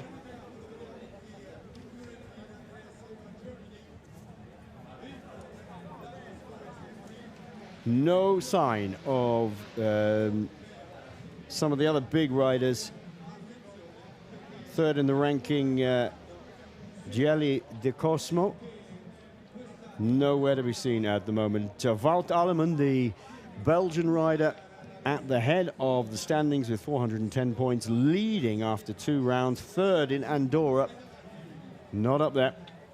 Remember, it's now, as I said before, for the first time in Hero, because it's part of a series, we get to talk about something else. Not just the direct victory, but you've got to think of the points as well, because you've got 5 races to win this World Cup. Now, Wout Alleman didn't have the luxury of Rosa van Doorn. Rosa van Doorn had won both previous rounds, so had a big points advantage over her next nearest rival. That is not the case for Alleman. Alleman on 410 points, Paez on 340, De Cosmo also on 340. André Seewald, in your shot, only on 330 points.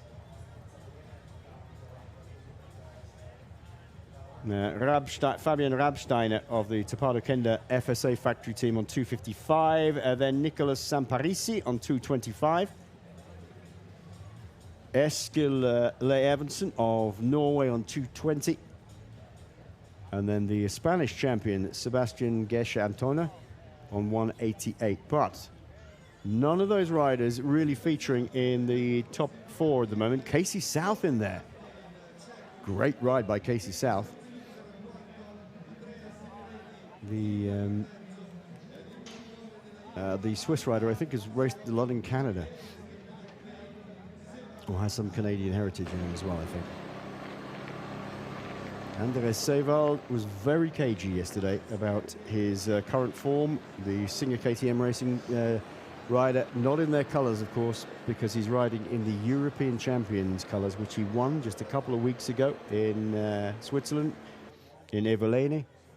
Totally different type of course, though. Nothing like this at all. He was second in Andorra in the second round of the championship, 6th in Capoliveri in Italy. So he's having a very, very good year. He should have done well in Capoliveri, actually, because he won the marathon mountain bike world championships there in 2021. He's also been the European champion before. 2021 was really his year so far.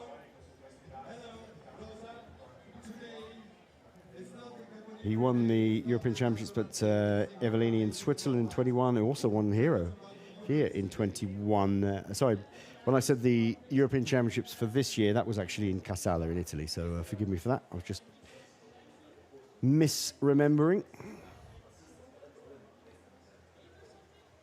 86 kilometers in total, and so 12 kilometers to go for André Seewald. He's on the Zallinger. Interestingly, the Averix Hero Challenge is on the Zallinger this year. That's for everybody, not just professional and elite riders, but it's for all the riders out doing the sporting side of it as well. It's a timed climb. It's a time trial, basically. 3.5 kilometers, 300 meters of climbing up the Zallinger. And it's a challenge to yourself, really, to see how fast you can go. And you get one of those nice little those patches you put on you, sew on your jackets, a bit like if you were Top Gun Maverick. Mavericks sponsoring it. They, of course, do military apparel for fighter pilots and things. So, hence the link. Looking good. André Seewald just enabling himself to pedal in the bigger gears when he can, keeping it rolling nice and fast.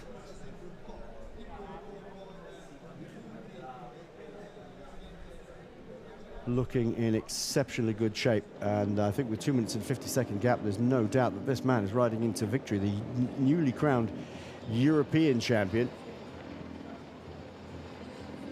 has time and confidence and enough energy on this downhill to reach into his back pocket.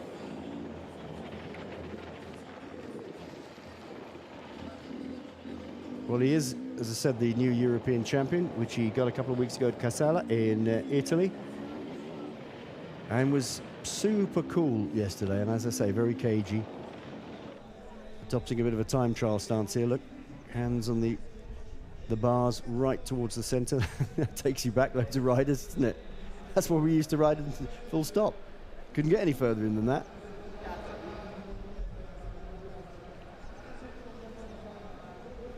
Paez said he was feeling really good, but maybe in this sort of heat, just at 43 years of age, it's maybe catching up with him, you know. He's won here 8 times. And you have to wonder, each time he turns out, will this be the last time? Will this be the last time? There's no shame in second, but he does love to win, and he loves this course. He's made it his own, Leonardo Paez, but not today. Andres Seval is going to, barring any absolute disasters, puncture, crash, he's still pushing hard. Is going to ride in towards victory. Totally different course.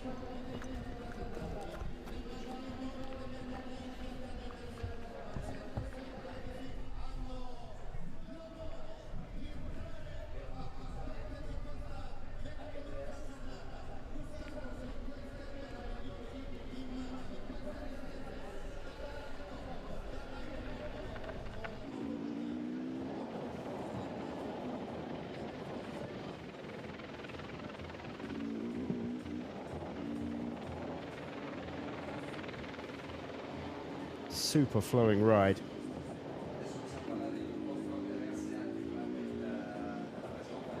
Such a good looking rider downhill.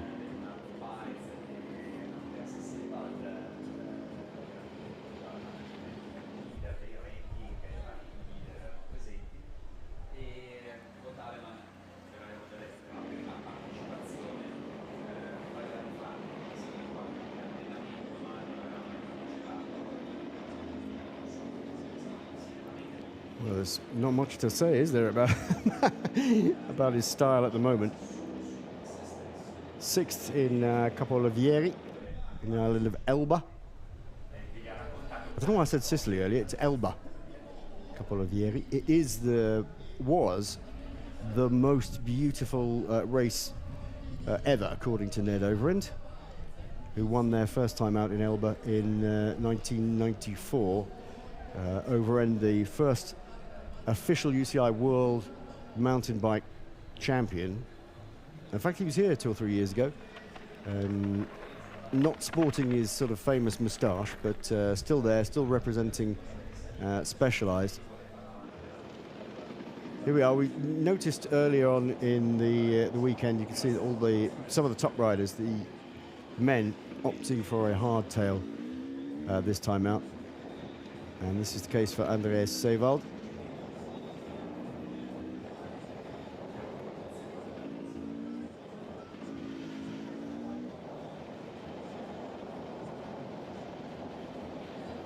Just a pleasure to watch, isn't he, downhill?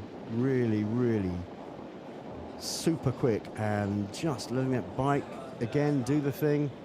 Knee out just to correct the angle a little bit. Straight back on the gas as soon as he can. Just shifting the weight slightly over to the right now.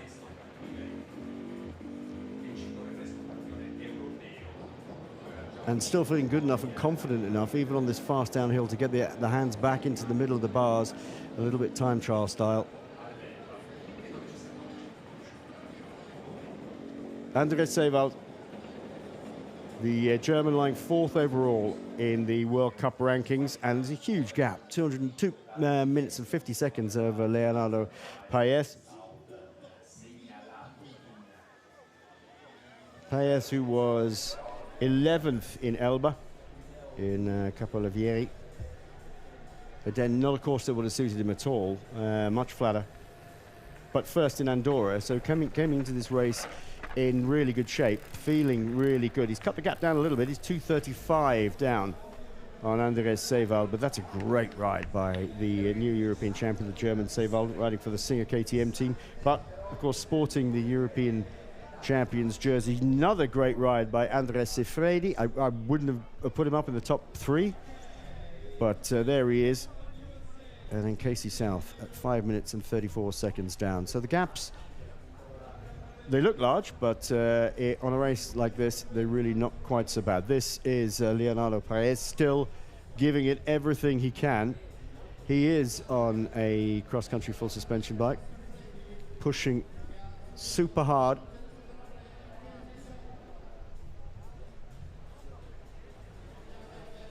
He's very proud of his record here at Hero.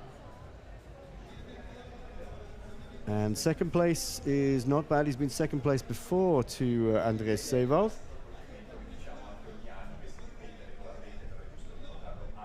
But it's almost too close to call, wasn't it, really, about in terms of form. Seewald, yes, he has the European Championship under his belt.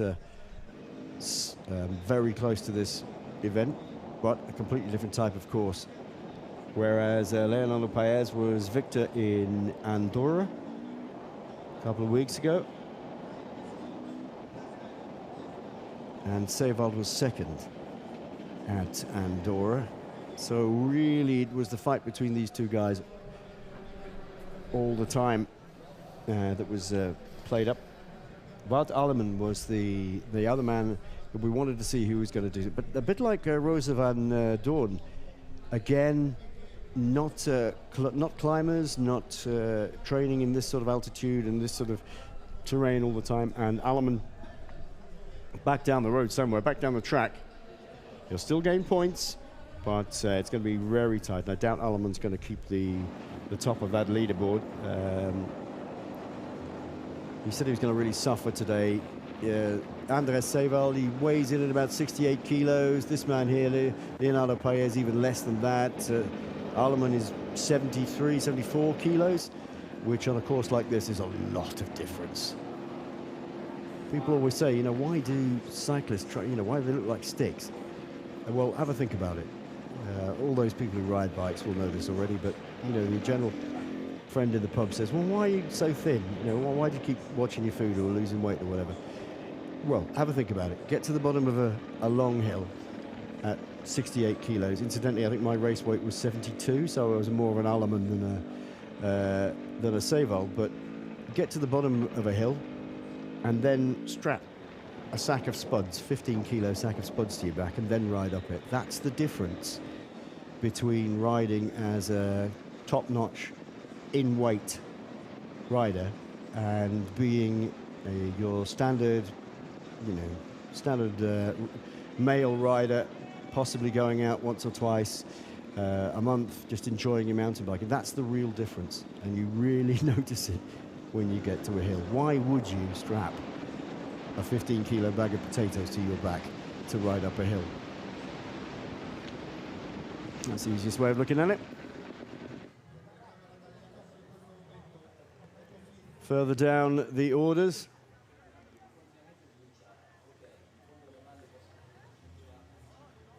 still trying super hard. I think this is not Casey South. I think this is our third place rider.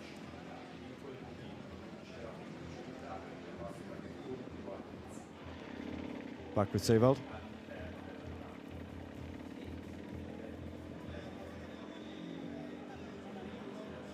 Well, we've seen all this course with the women's race just a few moments ago.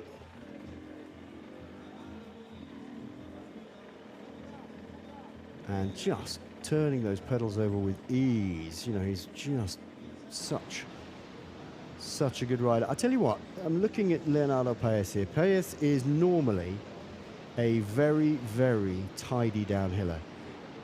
And it is just lovely to watch downhill. But today, he's trying. He's really, really trying, because he's cut the gap down from 250 to 225. I don't know what the gap is likely to be now. I very much doubt whether he's going to catch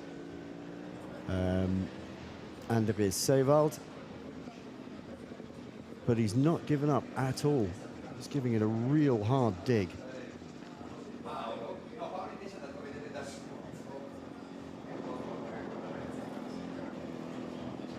That's a lovely shot of Seewald, just keeping that cadence going, turning over a lightish gear.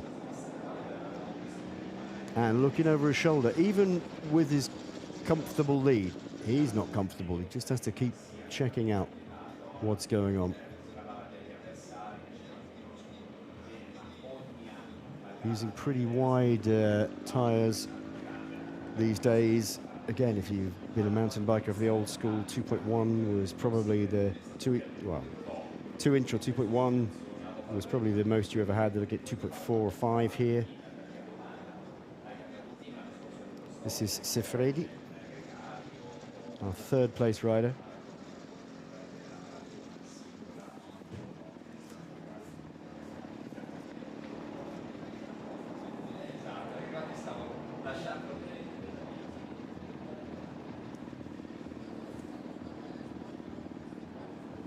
Looking tidy, but not quite in the same power league as Sevald or even Leonardo Paes, but looking good still.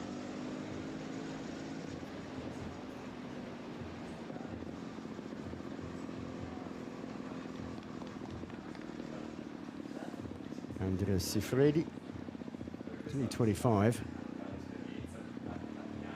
And only ranked 42nd overall in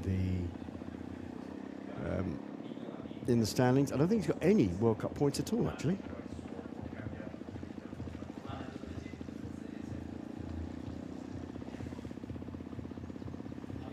He might have a few, but yep, he's only had one race win in his career. 25 years old. Paes, on the other hand, has 8 victories in this race alone. He's a double world champion. This man has also been a world champion. And there is Sevald.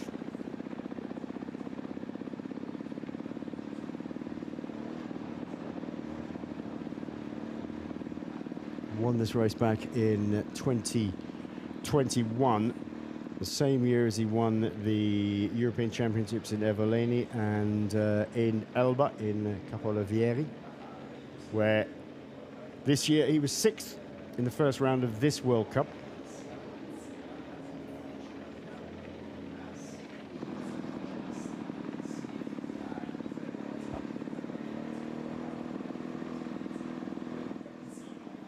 Oh, head dropped a little bit here from Paes. He's really trying hard, but you know, I haven't seen him quite so tense in the shoulders for a long, long time. He's pushing as hard as he possibly can.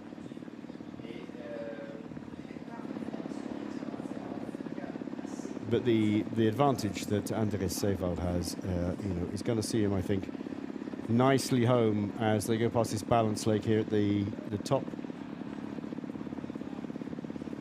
of this little pass. They run onto some road soon and then back off onto the single track. He's still looking behind him. He still knows that there are some great riders behind him, and he's still not completely confident.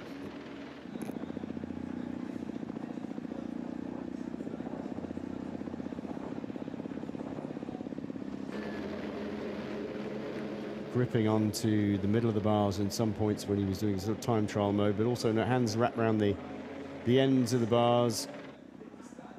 They don't use bar ends anymore, bar end levers. But that's where you would have put your hands in the old days. Sifredi absolutely determined to push hard for a 3rd place on the podium.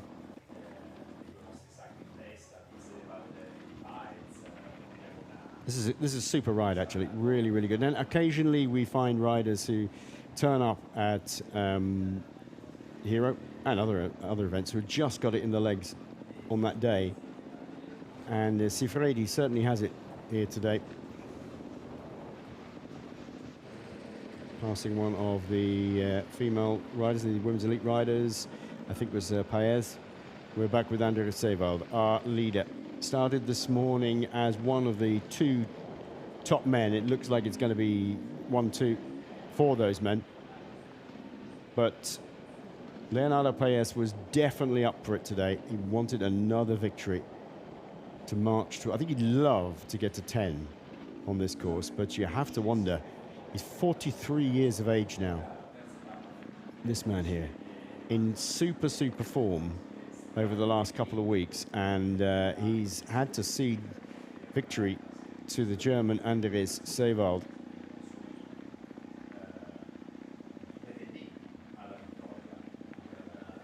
Great riding by this young man, though. Andres Sifredi.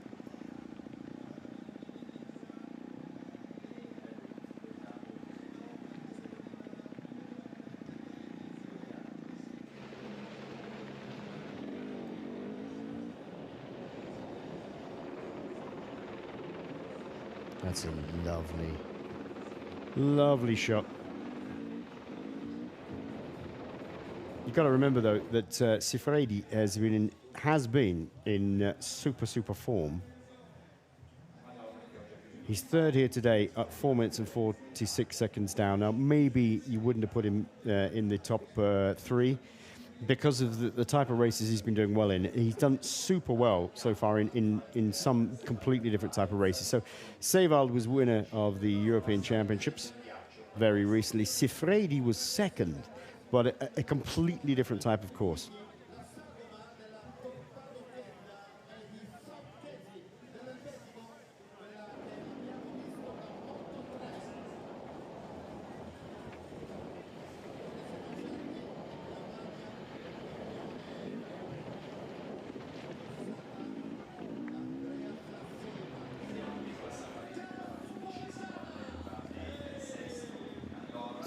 Paez trying to avoid the wildlife.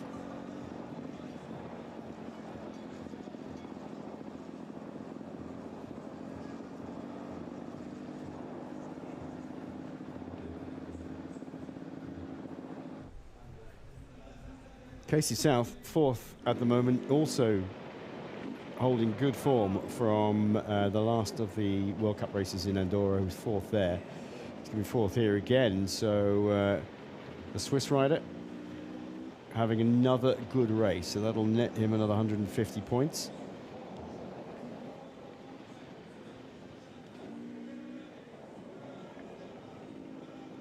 Sweeping down into the finish line now, the newly crowned European champion, winner here in 2021.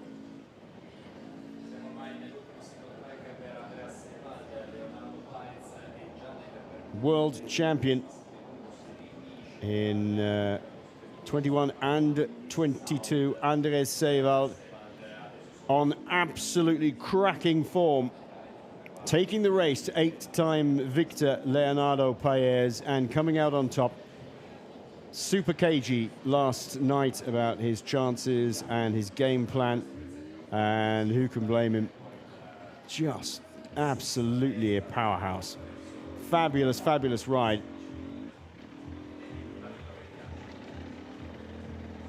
And the points very, very tight. 330 points he had. He'll add another 250 to that, so 580 points. Now going into the next round of the World Cup. This is the rear wheel of Paez, I think, still pushing on.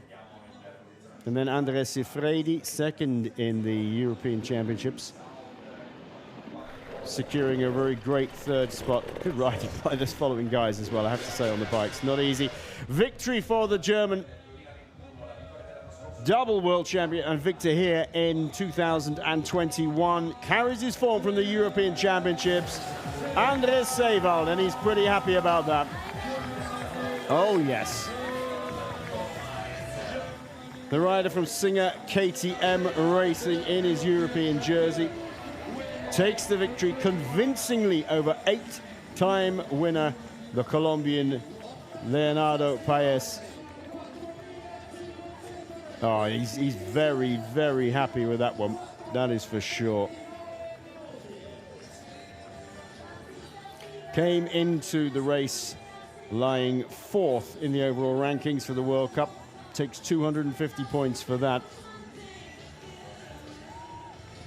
Paez will be coming in second spot. Here he is now.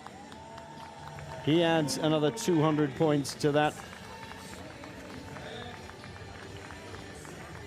taking his points up from second. He was in second in the rankings. He's now 540. So Andres Sevald leapfrogs him.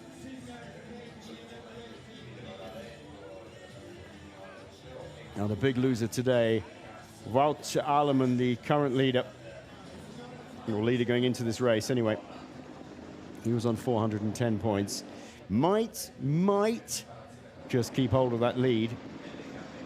But Andreas Seewald has done his chances of an overall victory no harm whatsoever.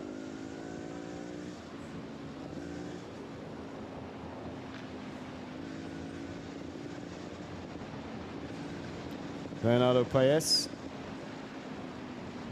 11th in the much flatter course of Capolavierie on the island of Elba off the coast of Tuscany.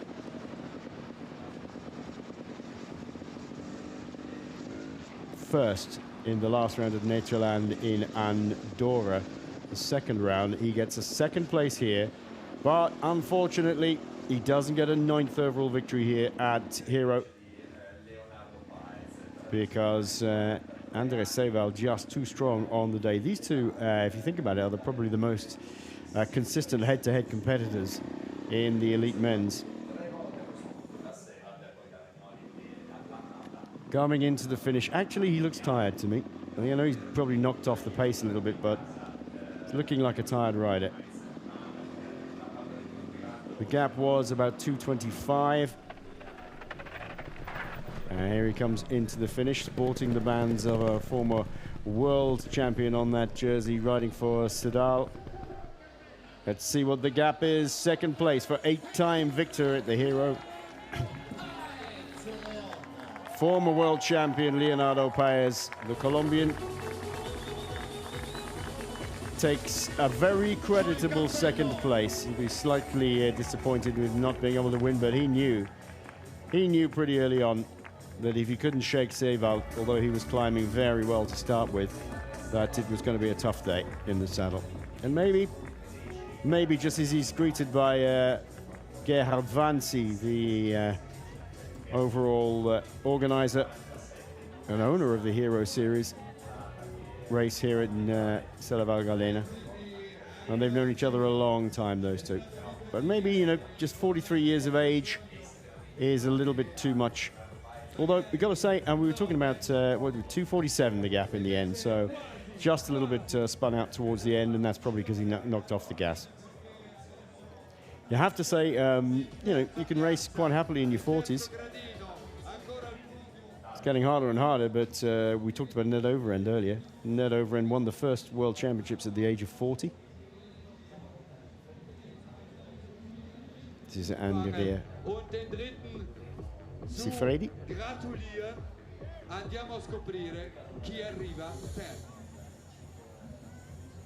Here's our third place man, Sifredi. He's been a great couple of weeks.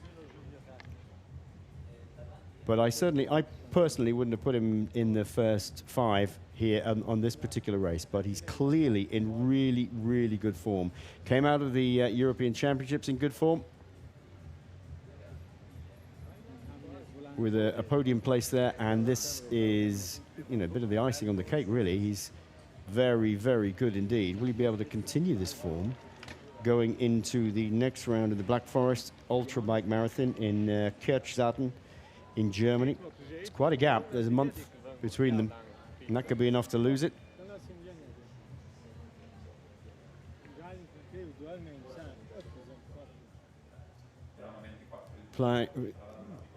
Trying right to the end, though. Sifredi. Here's the final run down in towards the line, and we will have our 1, 2, 3 in the men's elite race. Andreas Seewald, now 3-time winner here. Double world champion, European champion, as of only in the last couple of weeks. He's been European champion before, by the way, but current European champion. Leonardo Paes in second spot, 2-time world champion in 2019 and 20. Second in the last round in Andorra, and 8-time winner here comes second. And great finish by this man here. Andreas Sifredi. Podium in the European Championships a couple of weekends ago. And a terrific finish here at Hero.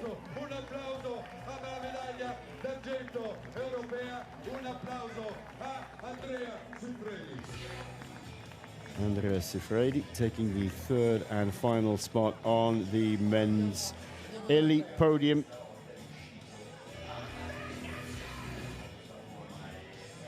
Fabulous, fabulous race. Yeah, you can see they're doing a bit of building work here in the centre as well. That Hotel Oswald. They're rebuilding the back, and that's where our television compound is. You can just about see our commentary box on the far side of that little plaza there. Casey South, fourth spot for the Swiss rider, 6 minutes and 5 seconds down.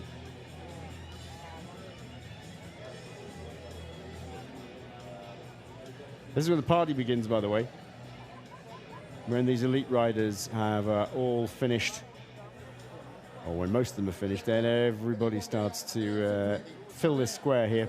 This little plaza in the middle, piazza in the middle of Selva Val Gardena, as 3,000 amateur riders get cheered home by their friends and relatives and fellow competitors and the organization. They're excellent. They're really good at welcoming people back, because it makes you want to, I mean, it makes you feel so good. I've always said this whenever I've been doing work at events. If you can stay to the very end and cheer somebody in, it makes their day, that's for sure.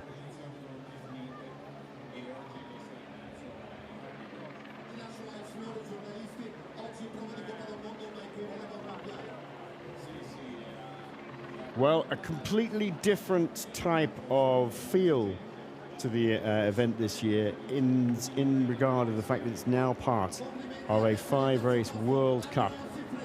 The first round at Capolavierie on the island of Elba off the coast of Tuscany, then Nechelen in Andorra in the Pyrenees, and then here at Hero Südtirol Dolomites, Selva Val Gardena in Italy, Black Forest Ultrabike Marathon in Kurzarten in Germany, and finishing in Spain on the Costa Brava near Girona for La Tranmum Sea Otter Europe. Sea Otter, of course, a very old established race in the United States, but this is the Sea Otter Europe. There is Sevald in his European jersey, champions jersey. He'll be super happy for sure.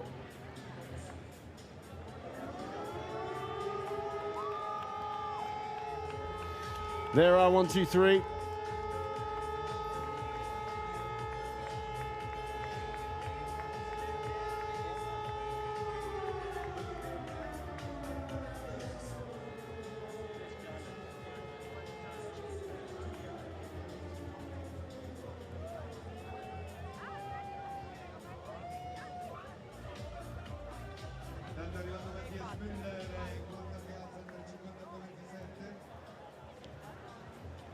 Well, just look down at, well, look around you. Absolutely gorgeous. That is the Gruppo di Sella mountain range in the background. Over 3,000 amateur riders started along that road earlier today. Andrea Sevald, the winner of the Hero. It's your third win now at the Hero, sort of successor of Leonardo Paes. You are a sort of successor of Leonardo Paes now with your third win. Oh yeah. It was a crazy race. I felt really tired in the beginning from last weekend, and I almost decided to let them go. Yeah, but then I somehow find my legs. Even had some mechanical in the first downhill, and had to close the gap in the second uphill. Home point updated. But once I managed to get to the front again, it was really a mental kick, and I could even open a little gap in the next downhill, and yeah, then Leo of course came in a very steep climb, and he went a bit in front, and I tried to just somehow hold his wheel, and yeah, then somehow I could even go in front, and I think then he crashed a bit, and then I just went and tried to somehow bring it to the finish. And yeah, the last 20 kilometers I actually felt super great. But at the finish it really was nothing left. What does this race mean to you, this win? Really a lot. Already last weekend was crazy, and to perform again, just after a really hard week, to perform today like this makes me really confident that I'm on a really good way, and really happy. Thank you, Andreas. Congratulations again. In second place, Leonardo Paez, since 2012 always on the podium, sempre sul podio dal 2012 ad oggi con 8 vittorie. La nona non è giunta quest'oggi, c'è un motivo. Devo ringraziare l'organizzazione di questa gara, una gara che mi piace molto. Sì, ci tenevo a far bene, a provare a vincere la nuova vittoria, ma non è facile. Oggi purtroppo non ho avuto le sensazioni migliori. Sulla parte più importante ho avuto dei crampi, ho dovuto staccarmi dall'igual e dopo sono caduto, ho fatto un errore, ho perso un po' di tempo. Dopo ho gestito la gara e cercato di arrivare comunque secondo. Anche Andrea Seva, il vincitore, aveva paura che tu riuscissi a riacciuffarlo. Mentalmente era a un punto decisivo dove ha detto ti fa passare o deve continuare, e infatti ha continuato poi Andrea. Sì, io ho molto rispetto su lui, so che è molto forte. Purtroppo oggi sì, magari in un casco potevo giocarmela ancora, ma è stato un errore mio, poi ho gestito la gara, ho visto che era difficile raggiungerlo ancora, ma il secondo comunque per me è come se fosse una vittoria, non è facile arrivare sempre bene e soprattutto sul podium su una gara così dura. But that's the way. Leonardo Paez, 8 times a victor, has to settle for second this time around.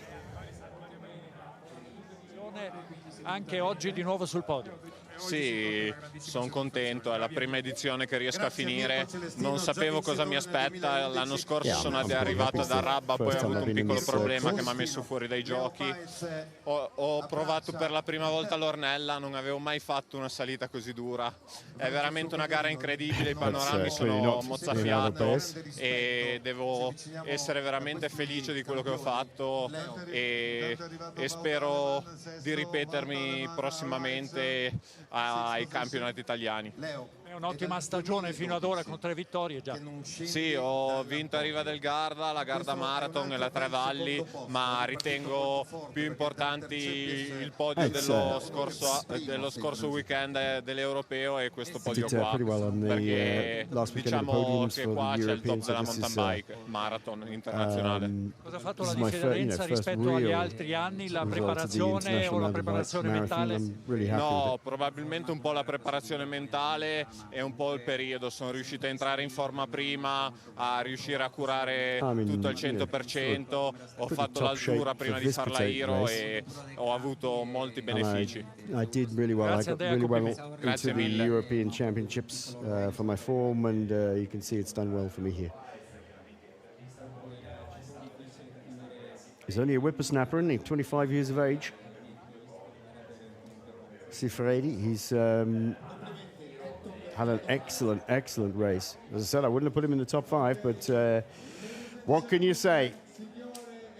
What a race. It does turn up the occasional rider like that, which is fantastic. Here's the rundown of the top 7. Sevald, Paez and Sifredi we've talked about. Casey South, great ride by the Swiss.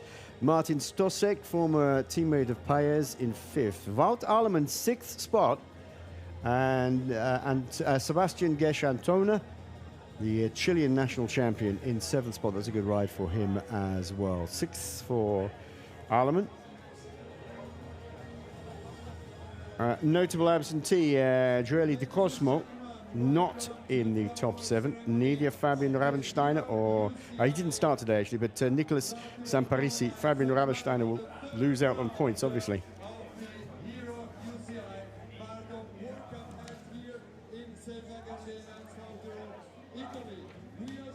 So we know that now Andres Seval goes into the next round with 580 points, with Leonardo Paes on 540 points. Well, the 6th spot for Walter Alemann means he goes in on joint, sharing the points with Leonardo Paes at 540. So it looks like Andres Seval will lead the World Cup standings after today on 580, but it's still super tight, isn't it? 580, Walter Alemann on 540, Leonardo Paes on 540. As we watch the podium for the women's race, Sandra Meyerhofer finally gets number 1, having had 2nd place last year and a 3rd place the year before. Actually got 4th as well prior to that. So a great ride by the Südtirol rider, ahead of Mara Fumagalli in 2nd spot, and the Polish rider coming in from shorter cross-country races, so watch out for her in the future, Paula Goretzka-Körnen.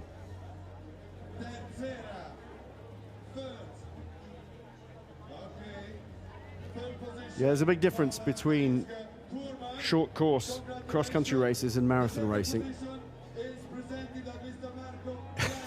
And then nice they've got the little mountain goat again.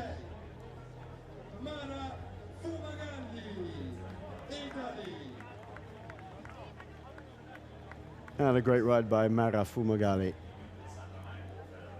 Again, bringing good form into this race from previous races. The 2nd spot is a yearly highlight, that's for sure. But all eyes on her 1st victory here in the Hero Dolomites, and she does it in style now as part of the Marathon World Cup. After a 4th, a 3rd, a 2nd.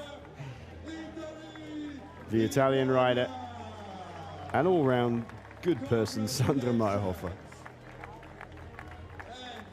To the winners, we present the Norcane limited edition watch presented by Alberto Magnetti.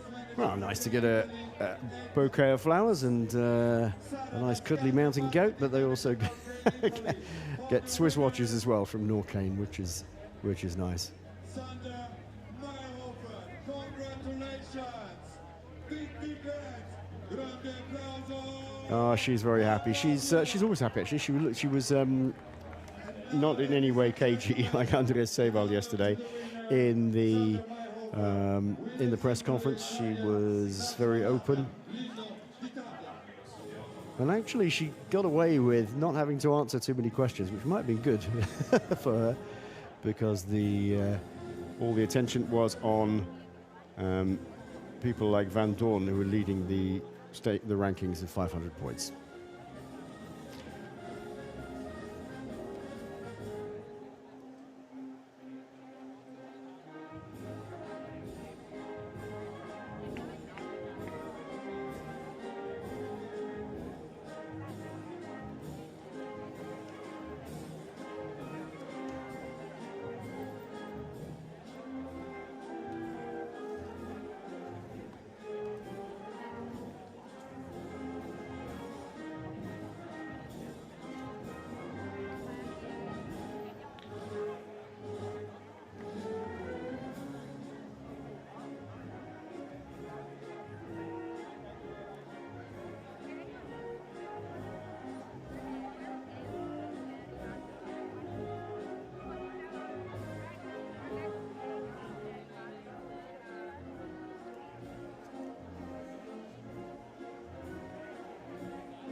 You gotta love the Italian national anthem, haven't you? Big winner in points today as well for is Sandra Meyerhofer. She catapults herself up to 590 points overall. She was 3rd in the rankings for the World Cup. Now we don't know where Rosa Van Dorn is going to finish. Well, I've got to double check her points. She may well hang on to the series lead, which will be some consolation for having a tough race today. We're speaking to Carlo Brenner, who was up on the first climb of Decisive, and he said Van Dorn just looked terrible going up there. She was having a really, really tough time. And not quite used to the sort of altitude and so on. Another big winner in terms of points for the World Cup, Deborah Piana, who was 4th overall in the ranking. She goes up from 290 points to 440 points with a 4th place, so that's good for her. Things will be shaken up at the top. Meyerhofer, I think, will rise to 2nd, and I think Piana will probably go up to 3rd overall in the rankings before the Black Forest Ultrabike at Kirchsarten in Germany on the 13th of July. But today it's all about Hero, and all about this lady's victory in the middle. Sandra Meyerhofer, flanked by fellow Italian Mara Fumigali, and the up-and-coming young Polish rider Paula Goretzka-Kerman, making that transition to the long-format mountain bike race from standard cross-country, which is a big, big jump. She did well in the Europeans, she's doing well here, so watch out for her, she could come good. Probably take another year, though.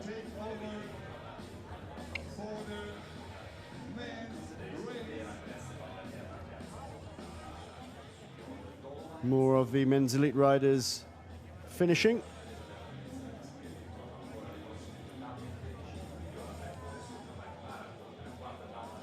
The next round of this Hero Marathon World Cup, official UCI Marathon World Cup, as I said, is on the 13th of July at Kirchsarten in Germany. Again, our podium, we start right now.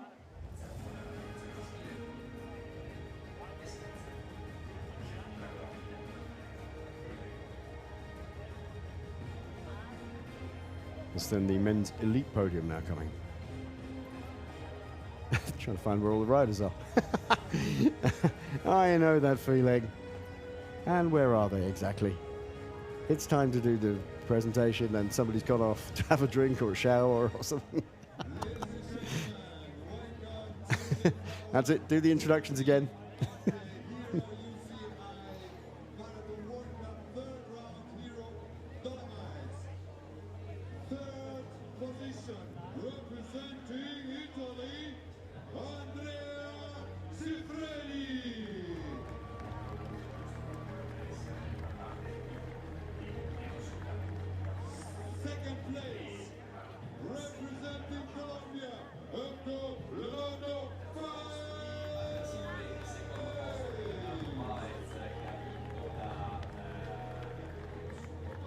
Still got enough energy to run. Ooh.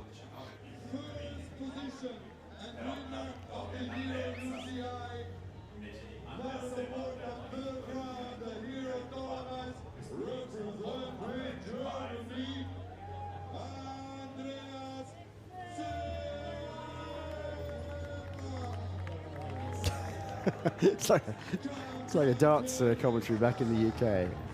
Or boxing. I think that's what they're trying to make it like. He's a very happy man. I can't say I blame him.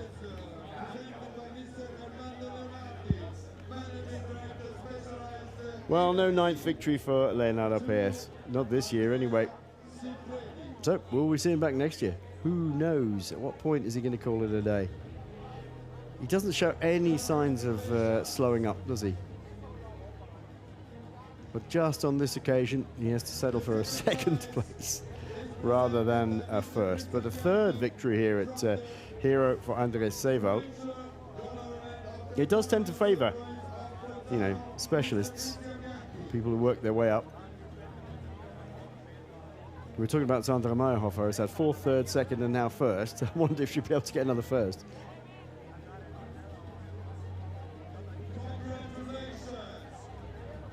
Interesting, just for those people who are unaware, you can sport the World Championship rainbow bands on your jerseys, and on your shorts if you want to, but mainly on the jerseys.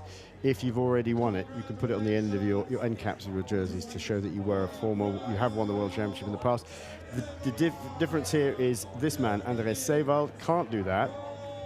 even though he's won the World Championships, because he's wearing the European Champions jersey, which he is obligated to do in an international standings race like this.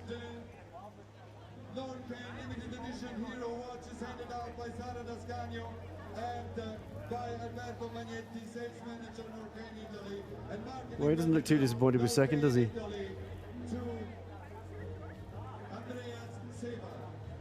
Another Norcane watch. So Leonardo Paez is another one to add to the collection.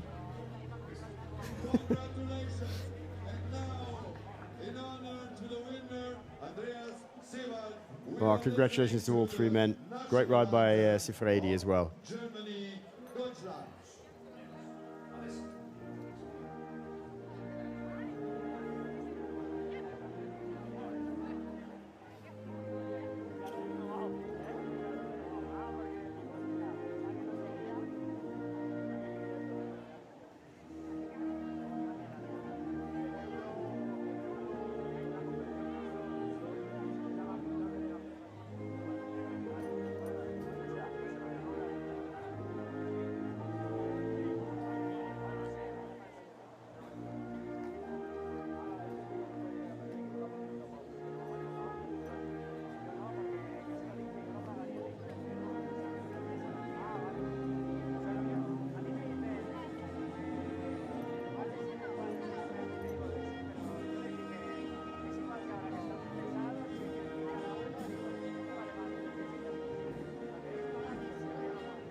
A third victory here and a hero for Andreas Seewald. Then Leonardo Paez denied a 9th victory here, but secures second on the podium. And as this is the third round of the World Cup, that man there, Andreas Seewald, heads into round 4 in the Black Forest Ultra Bike Marathon with 580 points ahead of Leonardo Paez on 540. And the leader coming into this race, Belgian Wout Alleman, who suffered a bit today, only took 130 points, will be there on 540 as well. It's a cameraman's nightmare, this, by the way. Standing in front of a podium and being sprayed by champagne looks great for the cameras, but it absolutely wrecks lenses. Incidentally, spraying champagne came from motor racing, as you know, but it started at Brooklands in the UK in the 1930s when a man, I can't remember the name of the driver, he was driving a Talbot or a Tolbo French car. His feet were so hot through the engine heat, he was given champagne to drink, and instead of drinking it, he shook it up and sprayed it on his feet to cool down. That's where that comes from. Another absolutely amazing race here at Hero. Andreas Seewald, the winner. Sandra Meyerhofer, the winner. Brilliant racing.